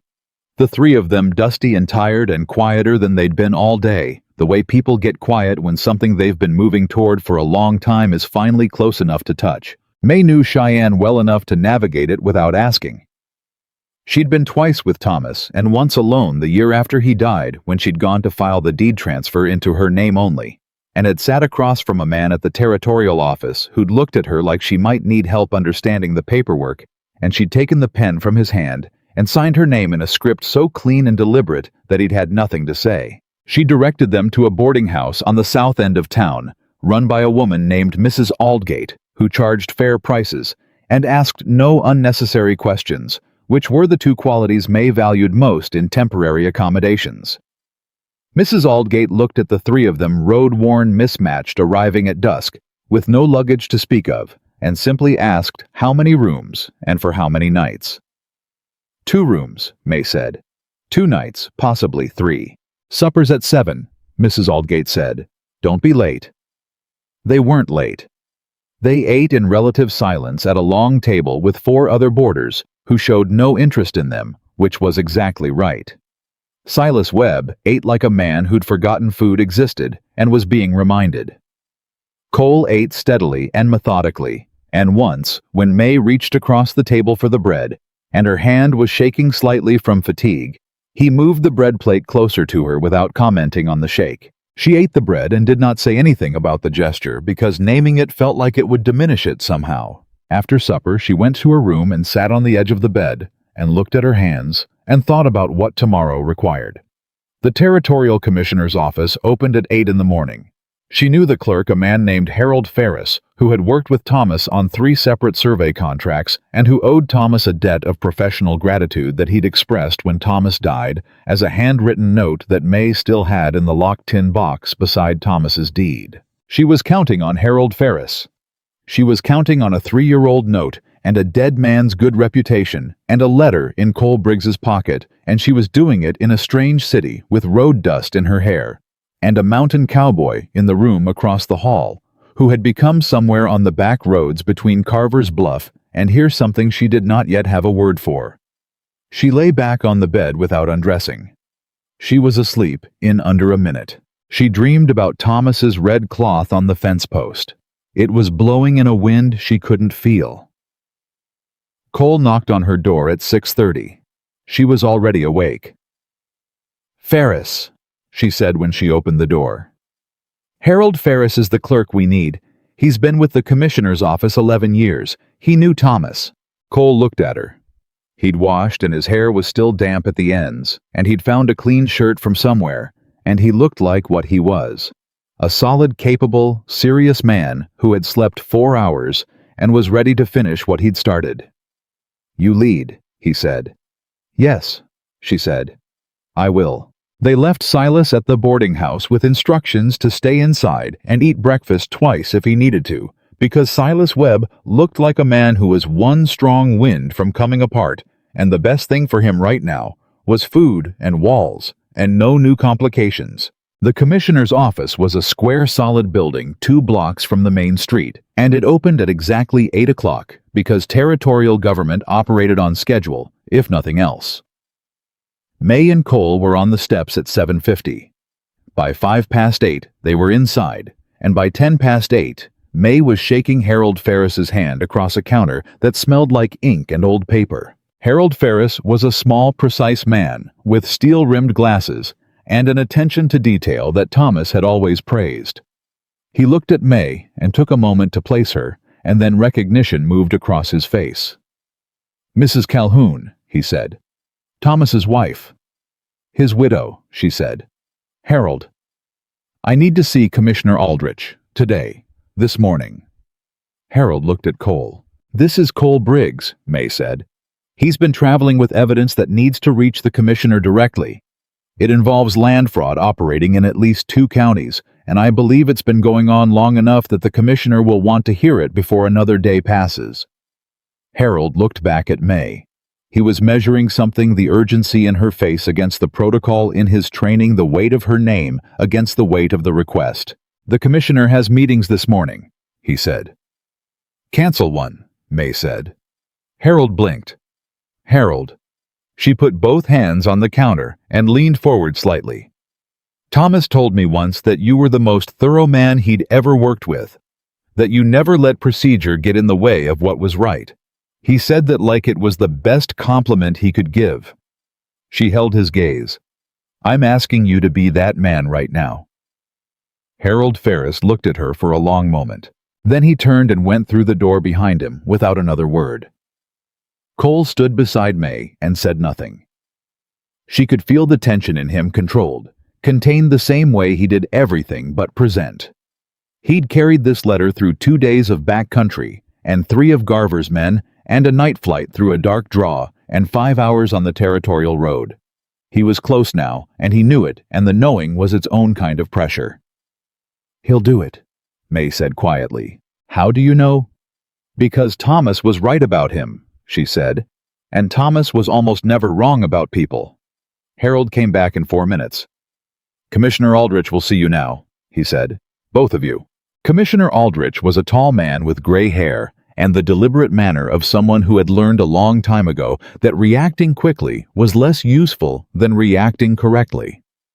He shook Mae's hand first, then Cole's, and he gestured them to chairs across from his desk, and sat down and folded his hands and waited. Cole laid the letter on the desk. He explained it clearly, the timeline, the method, the properties, the clerk, the names. He spoke for 15 minutes without interruption, and the commissioner listened with the specific, focused quality of a man absorbing information he intends to use. When Cole finished, the commissioner picked up the letter. He read it. He read it again. He set it down and looked at Harold Ferris, who had come in behind them and stood by the door. "Get me the county deed records for Laramie County and for Carter's Creek District going back 3 years. Harold was gone before the commissioner finished the sentence. Aldrich looked at Mae. "You're from Carver's Bluff." "I am." "Is Walter Greer known to you?" "He's been attempting to purchase my property for 2 years at undervalue," Mae said. "And 3 families in the valley west of Carver's Bluff lost their deeds in the last year under circumstances that match what Mr. Briggs has just described." Aldrich nodded slowly. "Do you have your own deed with you?" Mae reached into her coat and took out the locked tin box.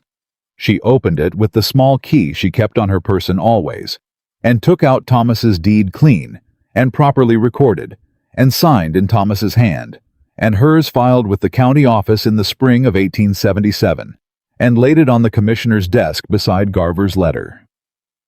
Aldrich looked at both documents. "Mrs. Calhoun," he said carefully, "is there any reason to believe your property specifically has been targeted?" The question landed in Mae's chest with a weight she'd been carrying for 2 years without quite acknowledging. "Yes," she said. "I believe there is." Aldrich looked at Cole. Then he looked back at Mae. Then he stood and went to the door and spoke to someone in the outer office. Mae couldn't see, low and quick, and came back and sat down. "I'm going to need a written statement from both of you," he said, and I need the county clerk Silas Webb to present himself to this office today. He's at the Aldgate boarding house on the south end of town, Cole said. He came with us. For the first time, something shifted in the commissioner's careful expression. Not surprise exactly, more like a recalibration. He came with you voluntarily. He walked 2 days to find us, Cole said. He left everything he had to get that letter where it needed to go. Aldrich looked at the letter on his desk. All right, he said. Let's begin. They were in that office for 4 hours. Mae wrote her statement in Harold Ferris's careful hand. He took it down as she spoke, and she spoke clearly and without embellishment the facts in the order they happened, because the facts were more than sufficient on their own. Cole gave his statement to the commissioner directly, and Aldrich asked questions that were precise and pointed and showed he understood exactly what he was dealing with. Silas Webb arrived at 10:30, brought by a territorial officer Harold had sent to the boarding house. Silas looked hollowed out and slightly wild around the eyes, and he sat down across from Commissioner Aldrich and for a moment just looked at the letter on the desk. "That's my handwriting," he said. "Yes?" Aldrich said. "I'd like you to confirm the contents." Silas confirmed them. All of them. He was in that office for 2 hours, and Mae and Cole waited in the hall on a wooden bench and did not talk for most of it because there was nothing to say that wasn't already in motion. At one point, Cole said, "You did that." Mae looked at him. "Did what?" "The deed, bringing it, knowing Ferris." He shook his head slightly. "I had the letter, and I'd have walked into that office and done my best. But you made it something the commissioner couldn't set aside. Thomas's deed against Garver's letter. Your name and his name together." He looked at his hands. "You made it real, not just a complaint from a mountain cowboy, a pattern, evidence of a pattern." Mae was quiet for a moment. "Thomas built things that lasted," she said. "You said that yourself." "He did." Cole looked at her. "So do you." Mae looked at the wall across from them. The plaster was cracked in one corner, and someone had made a half-hearted attempt to paint over it and not quite matched the color. She looked at that imperfect patch of wall and felt something moving in her chest that she couldn't direct anywhere useful, and so she simply sat with it. "What happens now?" she said. "To the commissioner, to Garver." "Aldrich sends a federal marshal to Garver's last known address," Cole said. "The forged deeds get pulled from the record. The affected families, the ones who can be found, get their cases reviewed." He paused. "It won't be fast. It won't fix everything. The Marchettis might not ever get their land back if they've moved on far enough." "But it stops," Mae said. "It stops," he said. "Yes." She nodded. The door opened, and Harold Ferris came out and told them the commissioner would like to speak to them once more before they left. Aldrich stood when they came in, which was a thing Mae noticed and marked. "I'm issuing a hold on all deed transactions in Carter's Creek District pending investigation," he said. "That includes any property in or adjacent to Carver's Bluff." He looked at Mae directly. "Your farm is protected as of this morning, Mrs. Calhoun. Nothing moves against it while this investigation is open." Mae felt something release in her chest that had been held so long she'd stopped noticing the tension of it. "Thank you," she said. "I should be thanking you," Aldrich said. "Both of you." He looked at Cole. "Mr. Briggs, I'd like to know if you're willing to remain available as this investigation proceeds. We may need your testimony again." Cole glanced at Mae. It was a brief glance, the kind you don't plan, the kind that goes somewhere before you can redirect it. "I'll be available," he said. "I expect I'll be in the area." Mae looked at the commissioner's desk. She did not look at Cole, but she heard the words, and she felt them settle in her chest, alongside the release of 2 years of held tension and the specific relief of a morning that had gone exactly the way it needed to go, and she sat with all of it and breathed. They walked out of the commissioner's office at noon into the full heat of a July afternoon, and the street was loud and busy the way Cheyenne always was. And Mae stood on the steps for a moment, just breathing the outside air. Cole stood beside her. "Hungry," he said. She laughed. It came out before she could stop it. A real laugh, short and surprised, the kind she hadn't heard from herself in long enough that the sound was slightly unfamiliar. "Yes," she said. "I'm very hungry." They found a place 2 streets over that served food without pretension, and they sat across from each other at a small table and ordered everything on the board and ate without ceremony. And it was the best meal Mae could remember in years. Not because of the food, but because of what was on the other side of it now. It was over the coffee, the second cup, the one you drink when you're not thirsty anymore, but don't want to leave yet, that Cole said, "Garver will know it was me." "Yes," Mae said. "He'll know the letter went through. He'll know the investigation is open. And he'll know where I was going when his men were on the road." He looked at his cup. "He's a man who holds grudges." "Most men like him do," Mae said. "Which means there's risk attached to being near me," he said. "For a while. Until the marshals bring him in." He looked up. "I want you to know that, clearly." Mae looked at him across the table. "Cole," she said. "I stood at my door at 3 in the morning and talked to 3 of his men without flinching. I rode 2 days through backcountry I'd never seen. I walked into the commissioner's office and put Thomas's deed on the desk and stared down a man who could have dismissed me and didn't." She put her coffee cup down. "I am aware of the risk. I assessed it and decided it was worth taking. That was my choice." She held his gaze. "Stop trying to give me a reason to walk away." Cole was very still. "I'm not trying to give you a reason to walk away," he said quietly. "Then what are you doing?" He looked at her for a long moment. "I'm trying to make sure," he said, "that if you stay knowing exactly what you're staying for." The coffee was cooling between them. The noise of the street came through the window, ordinary and continuous. The sound of a city going about its business with no knowledge of any particular conversation happening at any particular table. Mae looked at Cole Briggs, at this man who had come through her gate bleeding and half-starved, and had said thank you and meant it and left a silver dollar and come back and then come back again. Who had told her about his brother, with the same voice he used for everything direct, without decoration, trusting her to receive it. Who had turned back from the Henderson Spring because he couldn't ride away and leave her facing what was coming alone. She understood, looking at him, that she had been making decisions about this man since the moment she refilled his bowl without asking.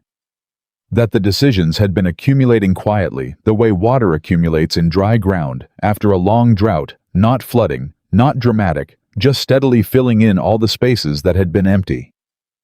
"I know what I'm staying for," she said. Something in his face changed. Not dramatically.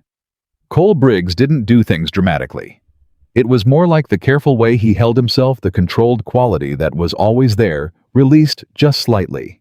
Like a knot that doesn't come undone all at once but loses one loop.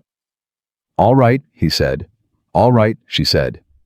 They walked back to the boarding house in the afternoon heat side by side. Not touching, not talking, which was its own kind of intimacy by now. Silas Webb was sitting in the small parlor when they came in, and he looked like a different man than the one who'd arrived, not recovered, not healed, but lighter in some way. Like something he'd been carrying for 2 years had been taken out of his hands and placed somewhere official, and he hadn't quite figured out what to do with the space where it used to be. "What did they say?" Cole asked.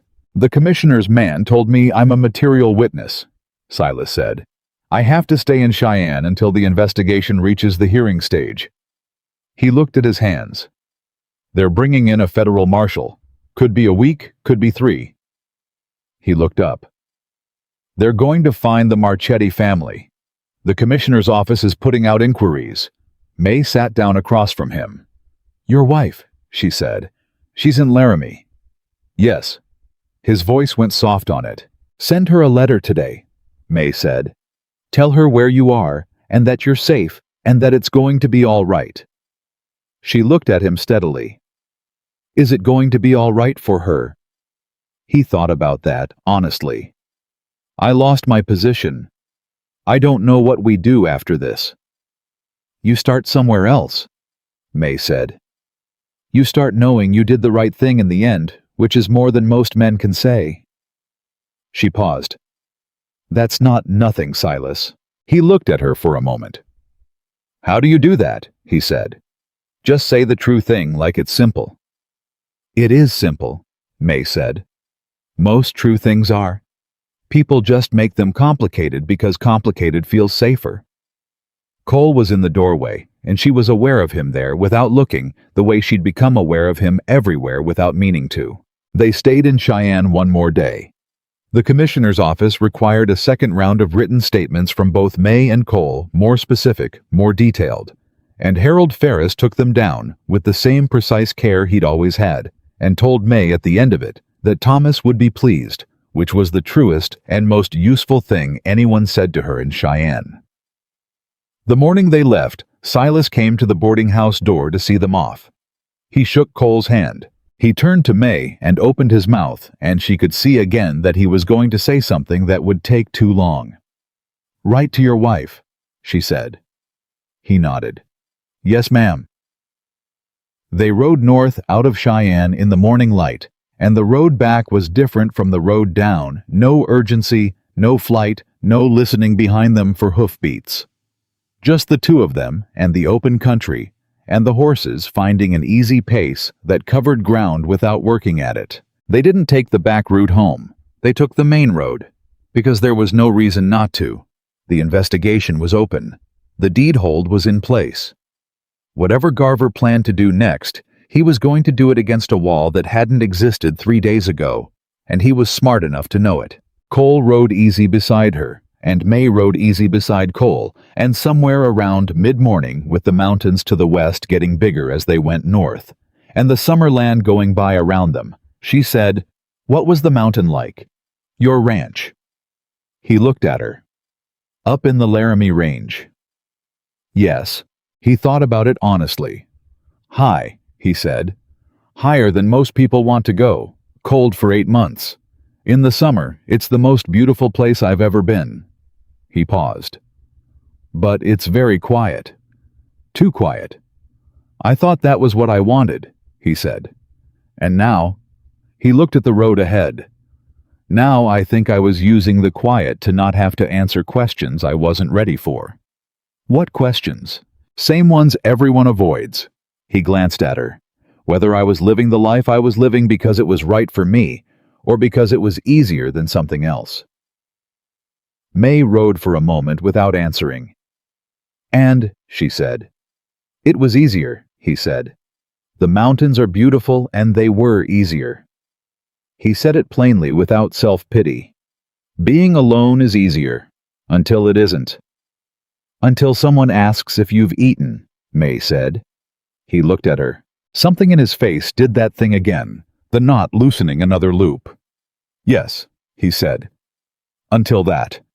They made camp one night on the road north, not in the back country, but off the main road in a stand of trees, where there was water and room for the horses, and they made a fire and ate what was left of the food Mae had packed and sat across from each other in the firelight, the way they'd sat in her kitchen so many times in the space of one strange week that it felt like a habit already. "Your farm," Cole said. "When we get back." "Yes." "The investigation is going to take weeks, maybe longer." He looked at the fire. "Greer's going to know the deed hold is in place. He's going to know his connection to Garver is at risk of becoming public." "He's going to be frightened," Mae said. "Men like Greer get very loud when they're frightened." "He might try something before the marshals come," Cole said. "Something he thinks he can still get away with." Mae looked at the fire. She thought about her farm, about the bean rows and the chickens and the gate with the stuck latch she'd fixed just last week, about the lamp in the window. "Ruth Tanner's there," she said.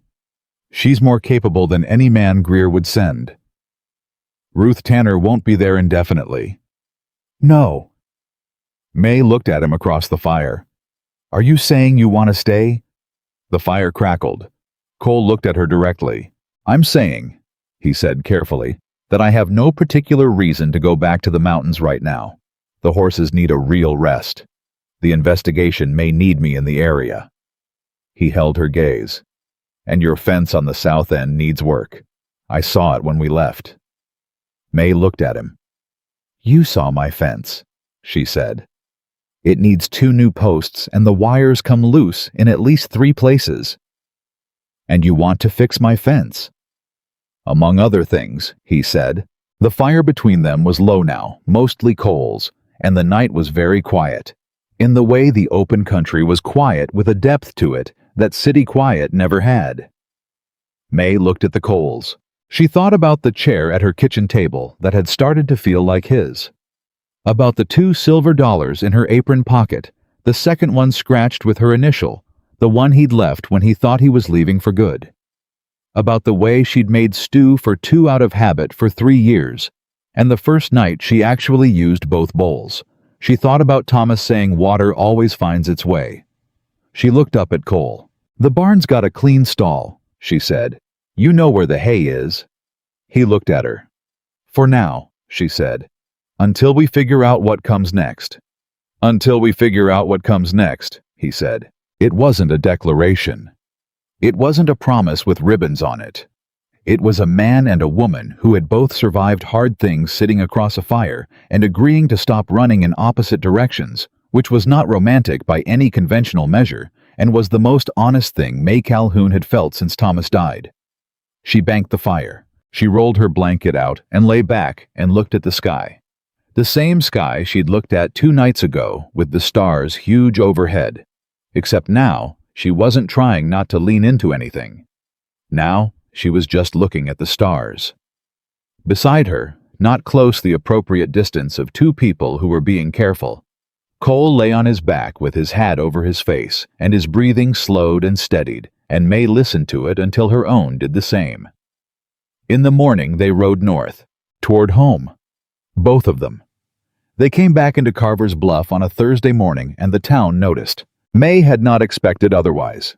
2 people riding in together after 3 days gone was the kind of thing a small town absorbed and cataloged and discussed before the horses were even unsaddled.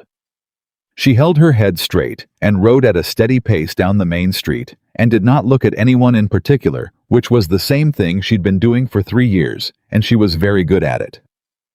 Cole rode beside her and said nothing, which was also exactly right. Ruth Tanner was on the porch when they came up the road to the farm, sitting in the chair Thomas used to sit in with a cup of coffee and a rifle across her knees, which was Ruth's version of a warm welcome. She was 60 years old and broad-shouldered, and had the particular quality of stillness that belongs to people who have decided they are not afraid of anything and have had enough years to make that decision stick.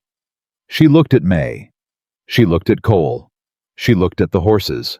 "Farm's in one piece," she said. "Greer sent a man out yesterday. Said he wanted to talk to you about the property line on the east field." "What did you tell him?" Mae said. "I told him you weren't home, and when you got back, you'd be too busy to see him." Ruth looked at Cole with calm, direct assessment. "Who's this Cole Briggs?" Mae said. "He's going to be helping with the fence on the south end." Ruth looked at the south fence, which was not visible from the porch, and then looked back at Cole, with the expression of a woman who understood completely that the fence was not the point. "Coffee's on the stove," she said. They went inside. Ruth packed up her things and Mae paid her. And Ruth hugged Mae once briefly, the way Ruth did everything direct and without ceremony, and then she was gone, and the farm was just Mae's again, which it had been for 3 years, except that Cole was in the barn, seeing to the horses, and his saddle was on her barn rail, and his hat was on her porch post, and none of those things felt wrong, the way she'd expected they might. She stood in her kitchen and put the coffee on and looked at the table. 2 cups. She set out 2 cups without thinking about it, and this time she didn't stop and look at the second one with the complicated grief of a woman who'd done it by mistake. This time she set it out, and it was for someone, and that someone was 30 feet away in her barn and would come in when the horses were settled. She sat down and drank her coffee and waited. He came in when the horses were settled. He sat down and drank the coffee she'd poured, and they talked about what needed doing on the farm. The fence first, then the roof on the chicken coop that had been soft in one corner since spring, then the kitchen garden that had gotten ahead of itself while she was gone. Practical things. Real things. The kind of conversation that was also underneath a different conversation about how two people might organize a shared life without either of them having to say that word out loud yet. The fence took 2 days. Cole worked from sunup until the light failed, and Mae worked beside him, handing posts and pulling wire and doing the work she knew how to do. And by the end of the second day, the south fence was the best it had been since Thomas built it, and Cole stood back and looked at it with his hands on his hips and said, "That'll hold." "It will," Mae said. He looked at her. "What's next?" "Chicken coop roof," she said. "Right," he said, and picked up his tools. That was how it went. Walter Greer came on the 4th day. Mae was in the kitchen garden when she heard his horse on the road, and she knew it was him.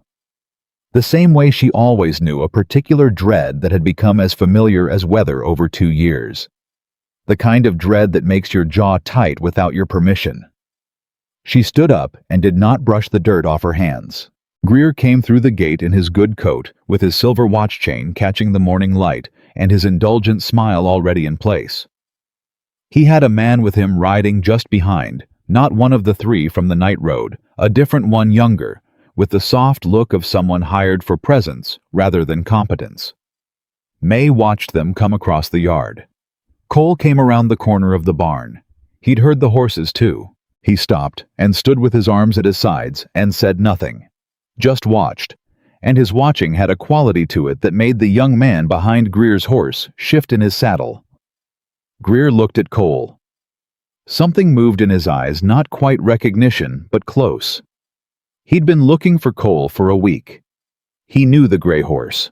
He knew the description. He looked back at Mae, and the smile didn't change, but the quality behind it did. "Mae," he said, "glad you're back. I heard you'd been traveling." "I had some business to attend to," Mae said. "Walter." "Business." He turned the word over like he was examining it. "Funny thing, I heard the commissioner's office in Cheyenne put a hold on deed transactions in this district." He kept his voice easy. "You know anything about that?" "I know what a deed hold is," Mae said. "Seems like someone went to a lot of trouble to make things complicated for good businessmen in this county." He glanced at Cole again. "I don't believe I know your friend." "Cole Briggs," Cole said. He didn't move forward, didn't tip his hat, just said his name and let it sit there. Greer looked at him for a long moment. Mae could see him calculating what he knew, what he suspected, what he could prove, what he couldn't. The calculation was happening right there on his face, and he was good enough to keep most of it off, but not good enough to keep all of it off. And Mae had been reading Walter Greer for 2 years, and she could see the edges. "Mr. Briggs," Greer said, "you're a long way from the Laramie Range." Cole said nothing. "I ask because I have business interests up that way," Greer said pleasantly. "I know some of the ranchers. I may have heard your name." "That's possible," Cole said. The pleasant quality in Greer's voice went very slightly thin. "I'd like to speak to Mae alone if you don't mind." "I do mind," Cole said. The young man behind Greer shifted again. Greer looked at Cole with the smile holding and something behind it that was no longer even pretending to be friendly. "Mae," he said, "I'll get to it plainly. I have made you a fair offer on this property twice. I'm prepared to make a third offer more generous than the previous 2. Deed holds don't last forever. Investigations come and go. In the end, a woman alone." "I'm not alone," Mae said. Greer stopped. Mae looked at him steadily. "I haven't been alone since before you sent men to my road at 3 in the morning, Walter. And I'm considerably less alone today than I was then." She held his gaze. "I'm not selling this property. Not to you, not to anyone. The deed is filed and protected, and the commissioner's office has a copy of it now, alongside some other documents you're going to be reading about in the coming weeks." She stepped forward 1 step. "I'd like you to leave my property." Greer looked at her. The smile was entirely gone now. What was underneath it was not anger, something more controlled, than anger more dangerous, the expression of a man rearranging his plans rather than losing his temper. "You're making a mistake," he said quietly. "I've made mistakes before," Mae said. "This isn't one of them." Greer looked at Cole one more time. Cole looked back. Nothing passed between them that could be quoted or recorded or brought before a court. But something passed the way things pass between men who understand each other's capacity without needing to demonstrate it. And Greer pulled his horse around and rode out of the gate with his hired presence following behind him, and the gate was still swinging when Cole came to stand beside Mae in the yard. She let out a breath. "He'll be back," Cole said. "Not for long," Mae said. "The marshals are coming." "How long?" Commissioner Aldrich said 2 weeks at most. She looked at the gate, settling on its hinge.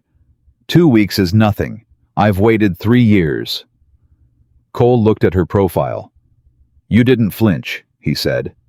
"I wasn't going to flinch in front of Walter Greer," she said. "I've been not flinching in front of Walter Greer since Thomas died. I'm very practiced at it." "I know," he said. "That's not what I meant." She looked at him. "I meant you weren't alone this time," he said. "And you still did it yourself. You didn't step back and let me handle it." Mae looked at him steadily. "Was I supposed to?" "No," he said. And the way he said it, simple and certain, made something settle in Mae's chest. "That's exactly what I meant." The 2 weeks were not quiet. Greer's lawyer filed a counter-inquiry with the county office challenging the deed hold, which was his right, and which Commissioner Aldrich's office answered in 4 business days with a document that was by Harold Ferris's account, when he wrote to Mae, extremely thorough and not particularly sympathetic to Greer's position. 2 of the men from the night road came through Carver's Bluff and went to the saloon and asked questions that were too specific to be casual. Cole heard about it from Ed Harlan, who heard about it from the barman who heard about it, because small towns hear everything. Cole told Mae that evening at the kitchen table, and Mae thought about it for 30 seconds, and then went to write a letter to Commissioner Aldrich describing the men and their questions and their timing, because that was evidence, and evidence needed to be documented, and she was very good at documentation now. She gave Cole the letter to read before she sealed it. He read it and handed it back and said, "You didn't mention that I was the one who heard it from Ed." "Your name is already in enough documents," she said. "Mine needs to be in more." He looked at her. "Why?" "Because when this comes before a hearing, I want it on record that it wasn't just a mountain cowboy carrying a letter," she said. "I want it on record that a widow woman in Carver's Bluff saw what was happening to her county and did something about it." She met his eyes. "Women like me disappear from records. I'm not disappearing from this one." Cole held her gaze for a long moment. Then he said, "No, you're not." She sealed the letter and sent it the next morning. The marshals arrived on a Tuesday, 11 days after Mae and Cole returned from Cheyenne, which was 3 days ahead of the commissioner's estimate. There were 2 of them, a federal marshal named Doyle, who was quiet and methodical, and had the specific, unhurried efficiency of someone who had done this many times, and a younger deputy whose name Mae didn't catch because he said it once, and she was already thinking about what Doyle's arrival meant. They went to the county office first. Then they went to the bank, where Greer kept his business records. Then, by Thursday afternoon, they went to Walter Greer's house on the north end of town with a paper that meant something specific and final. Mae heard about it from Ruth Tanner, who lived 3 houses from the main street, and who had the best situational awareness of anyone in Carver's Bluff, and was not shy about using it. Ruth came out to the farm on Thursday evening and stood in the kitchen doorway and said, "They took him." Mae set her coffee cup down. "Walter Greer," Ruth said. "Marshal Doyle walked him out of his own house at 4 o'clock this afternoon, in front of half the town." Ruth looked at Mae with an expression that was not quite triumph, but was the thing that lives right next to it in people who have been patient a very long time. He didn't look so pleased with himself. Mae was quiet for a moment.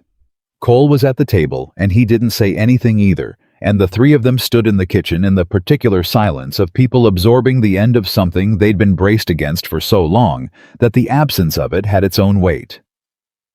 "The Pearson family," Mae said finally. "Did anyone—" "Commissioner's office sent word to the Pearsons last week," Cole said. "Ed told me.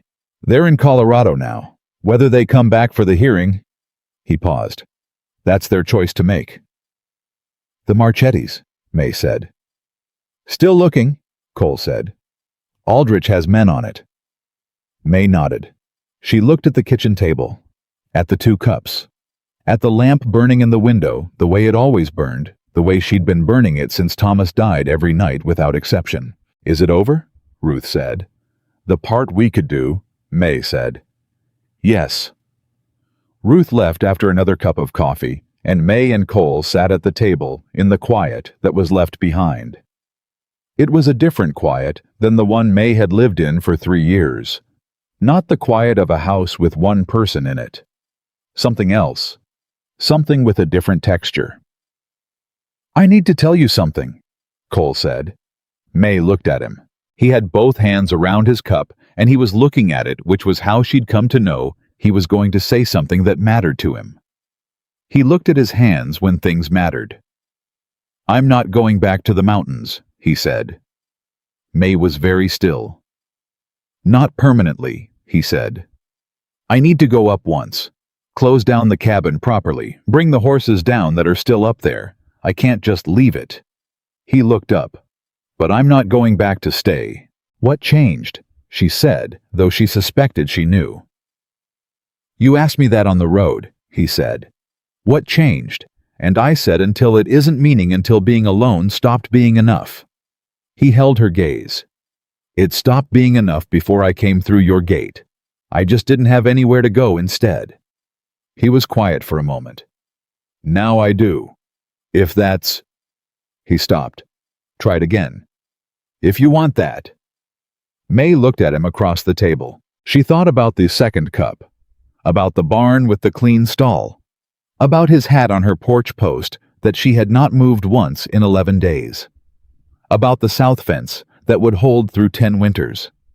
About the way he'd stood in her yard when Greer came and said nothing, and it was exactly the right nothing. She thought about Thomas and what Thomas would say, and she knew exactly what Thomas would say, because Thomas had said it once about something else entirely about the farm, about a hard season, about whether to plant again after a bad year.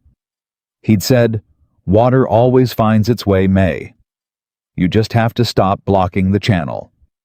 She had been blocking a lot of channels for 3 years. She understood that now. She looked at Cole. I want that, she said. He let out a breath. It was the only time she'd ever seen him look uncertain, and then not uncertain, the before and after visible in a single exhale, and it made him look younger and more real than anything else she'd seen from him. All right, he said. All right, she said.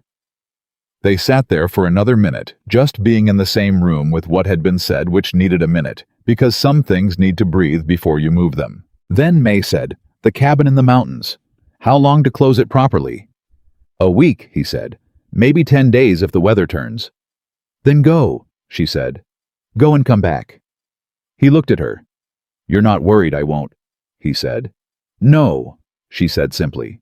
He looked at her for a long moment. "Why not?"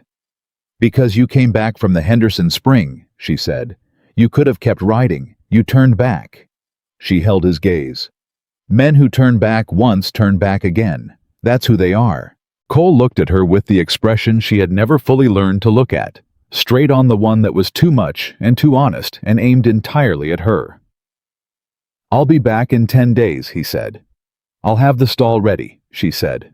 He left the next morning before first light, the same way he'd first left. Except this time, Mae was awake and standing at the kitchen window with her coffee, and she watched him saddle the gray in the dark of the barn, the lamp throwing long shadows. And she did not feel the specific hollow grief of watching someone go that she had felt for 3 years every time she thought of Thomas leaving for survey work and never coming home. She felt something different. She felt the 10 days as a shape with an end to it. He lifted his hand as he rode out the gate. She raised her cup. The gate swung behind him. She went to make breakfast. The 10 days were not empty. The investigation sent a letter requiring a further written statement from Mae about Greer's conduct on the property, which she wrote and sent within the day. Ed Harlan came by twice, once to check on things, and once with news that the Pearson family had written to the commissioner's office from Colorado, and were considering returning for the hearing, which made Mae put her hand on the kitchen counter for a moment, and just stand there feeling the weight of that. Ruth came on the 5th day with a pie and information which was Ruth's standard combination. "People are talking," Ruth said, sitting at Mae's table. "About you, about Briggs." "I expect they are," Mae said. "Some of them aren't being kind about it," Ruth said. She said it plainly without apology, because that was Ruth. "Some of them were never kind about it," Mae said. "Thomas dying didn't make them kind. Me surviving didn't make them kind. I'm not going to rearrange my life hoping they become kind." Ruth looked at her. "You're happy," she said. Not a question, almost surprised. Mae thought about it honestly. "I think so," she said. "I think I am." She looked at the table. "It's been long enough that I almost didn't recognize it." Ruth was quiet for a moment. Then she said, "Good," in the voice of a woman who meant it completely. On the 8th day, a letter came from Commissioner Aldrich's office. Mae opened it at the kitchen table and read it straight through without stopping. The county clerk in the Carters Creek district, a different man from Silas Webb, the clerk on the Laramie side, had come forward voluntarily. Another witness, another set of records. The case against Garver and Greer was in Aldrich's carefully official language, proceeding with considerable evidential support. And at the bottom, in Harold Ferris's small, precise handwriting, a personal note: "Thomas would be proud, Mrs. Calhoun. I thought you should know that from someone who knew him." Mae folded the letter. She held it in both hands for a long moment. She didn't cry. She hadn't cried in a very long time, and she wasn't going to start now. But something in her chest opened that had been closed for 3 years. A room she'd locked because she couldn't afford what was in it while she was surviving. And she let it open, and she sat with what was in it, and she let that be all right. Thomas would be proud. She was proud too. She put the letter in the tin box with the deed and locked it and put it back under the floorboard, and she went out to the kitchen garden and worked until supper time. Cole came back on the 10th day. It was late afternoon, and Mae was at the market table. She hadn't missed a Tuesday market yet, not through any of it, because the tomatoes didn't care about land fraud, and the chickens didn't care about federal investigations, and the work continued the way the work always continued when she saw the gray horse coming down the main street. She finished the transaction she was in the middle of. She gave the correct change to Mrs. Albright, who was buying squash, and who also happened to be watching the gray horse approach and trying to appear as though she wasn't. Cole stopped at the edge of the market square. He looked at Mae from the back of the gray horse, dusty from the road, 10 days of mountain country on him. And she looked back from behind her market table with a customer's coin still in her hand. The market went on around them. It did not stop for them. It went on the way life went on, ordinary and continuous. The business of a small town doing what small towns did. And inside all of that ordinariness, Mae Calhoun smiled at Cole Briggs. Not a polite smile, not a careful smile, a real one. The kind that had been in short supply for 3 years, the kind that started in her chest and moved outward without asking permission. He tipped his hat.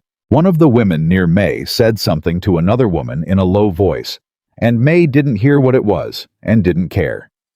She sold out her tomatoes in the next 20 minutes because she was efficient, and she'd been selling tomatoes for 3 years, and she knew how to move product. And when the last customer walked away, she packed her table and loaded the wagon and drove home. Cole was there before her. The gray was in the barn. The barn door was open. She could hear him moving in there, settling the horse, drawing water, the familiar sounds of someone who knew where everything was. She unhitched the mare and walked her to the trough. Cole came out of the barn. They stood in the yard in the late afternoon light and looked at each other. "How is the cabin?" she said. "Cold," he said. "Beautiful. Empty in the way mountains get empty when you realize you've been using them wrong." "What did you bring back?"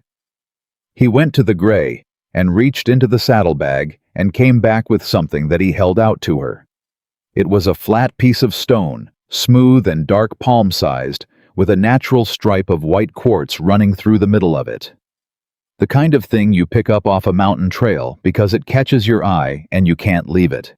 "From the high ridge," he said, "where you can see 4 counties on a clear day." Mae took it, held it. "It's heavy," she said. "It's real," he said. She turned it in her hands. The quartz stripe caught the light. She thought about a high ridge she'd never been to, and a man who'd lived there alone for 6 years and picked up a rock to bring back because there wasn't anything else up there that belonged in a kitchen. She looked at him. "Come inside," she said. "Supper's not started yet. You can help." He came inside. He helped.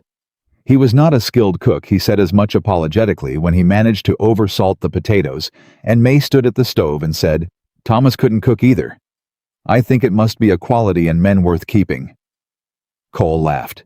It was the first time she'd heard him laugh, and it was low and genuine, and slightly surprised, the laugh of a man who hadn't expected to, and Mae stirred the pot and did not look at him because she was smiling too much and she had her limits. They ate supper and washed the dishes and sat at the table with the lamp between them and the summer evening coming in through the window and the farm quiet around them.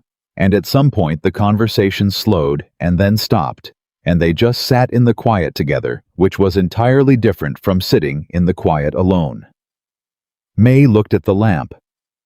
"I light it every night," she said. "I've lit it every night since Thomas died." Cole looked at the lamp. "I know," he said. "It started as I don't know exactly what it started as," she said. "Something to do, something to mark the night, something that felt like not giving up on the light." She looked at it. "I didn't know if I'd ever be able to stop." Cole was quiet. Then he said, "You don't have to stop." She looked at him. "Light it," he said simply. "I'll be here." Mae looked at him for a long moment. This man at her table, this mountain cowboy who had come through her gate bleeding and half-starved and had turned back when he could have kept going twice, and had stood in her yard and fixed her fence and sat across from a federal commissioner and ridden 10 days to a mountain and back and come back with a rock from the high ridge because it was real. She reached forward and picked up the lamp. She carried it to the window. She set it in the sill where it had sat every night for 3 years, and it burned there the way it always burned, steady and clear, the same light in the same window. Except this time, when she turned around, someone was there. Someone was at her table with his hands around a coffee cup and his hat on the porch post, and the kitchen was warm, and the supper things were put away, and the farm was quiet and whole around them. Cole looked at her from across the room. "Come sit down, Mae," he said. She came and sat down. And the lamp burned in the window all night long, the same as always, except now it wasn't burning for the memory of someone gone. It was burning because 2 people were home, and they both knew it, and neither of them was leaving, and that was the end and the beginning, and everything in between, all at once, solid as fence posts, in good ground, steady as a spring in the rocks that gives water even in July, real as a stone from the high ridge sitting on a kitchen table with the light falling on it. The white quartz stripe glowing like something that had always been waiting to be found. Mae Calhoun had kept the lamp burning for 3 years. She never had to wonder why again.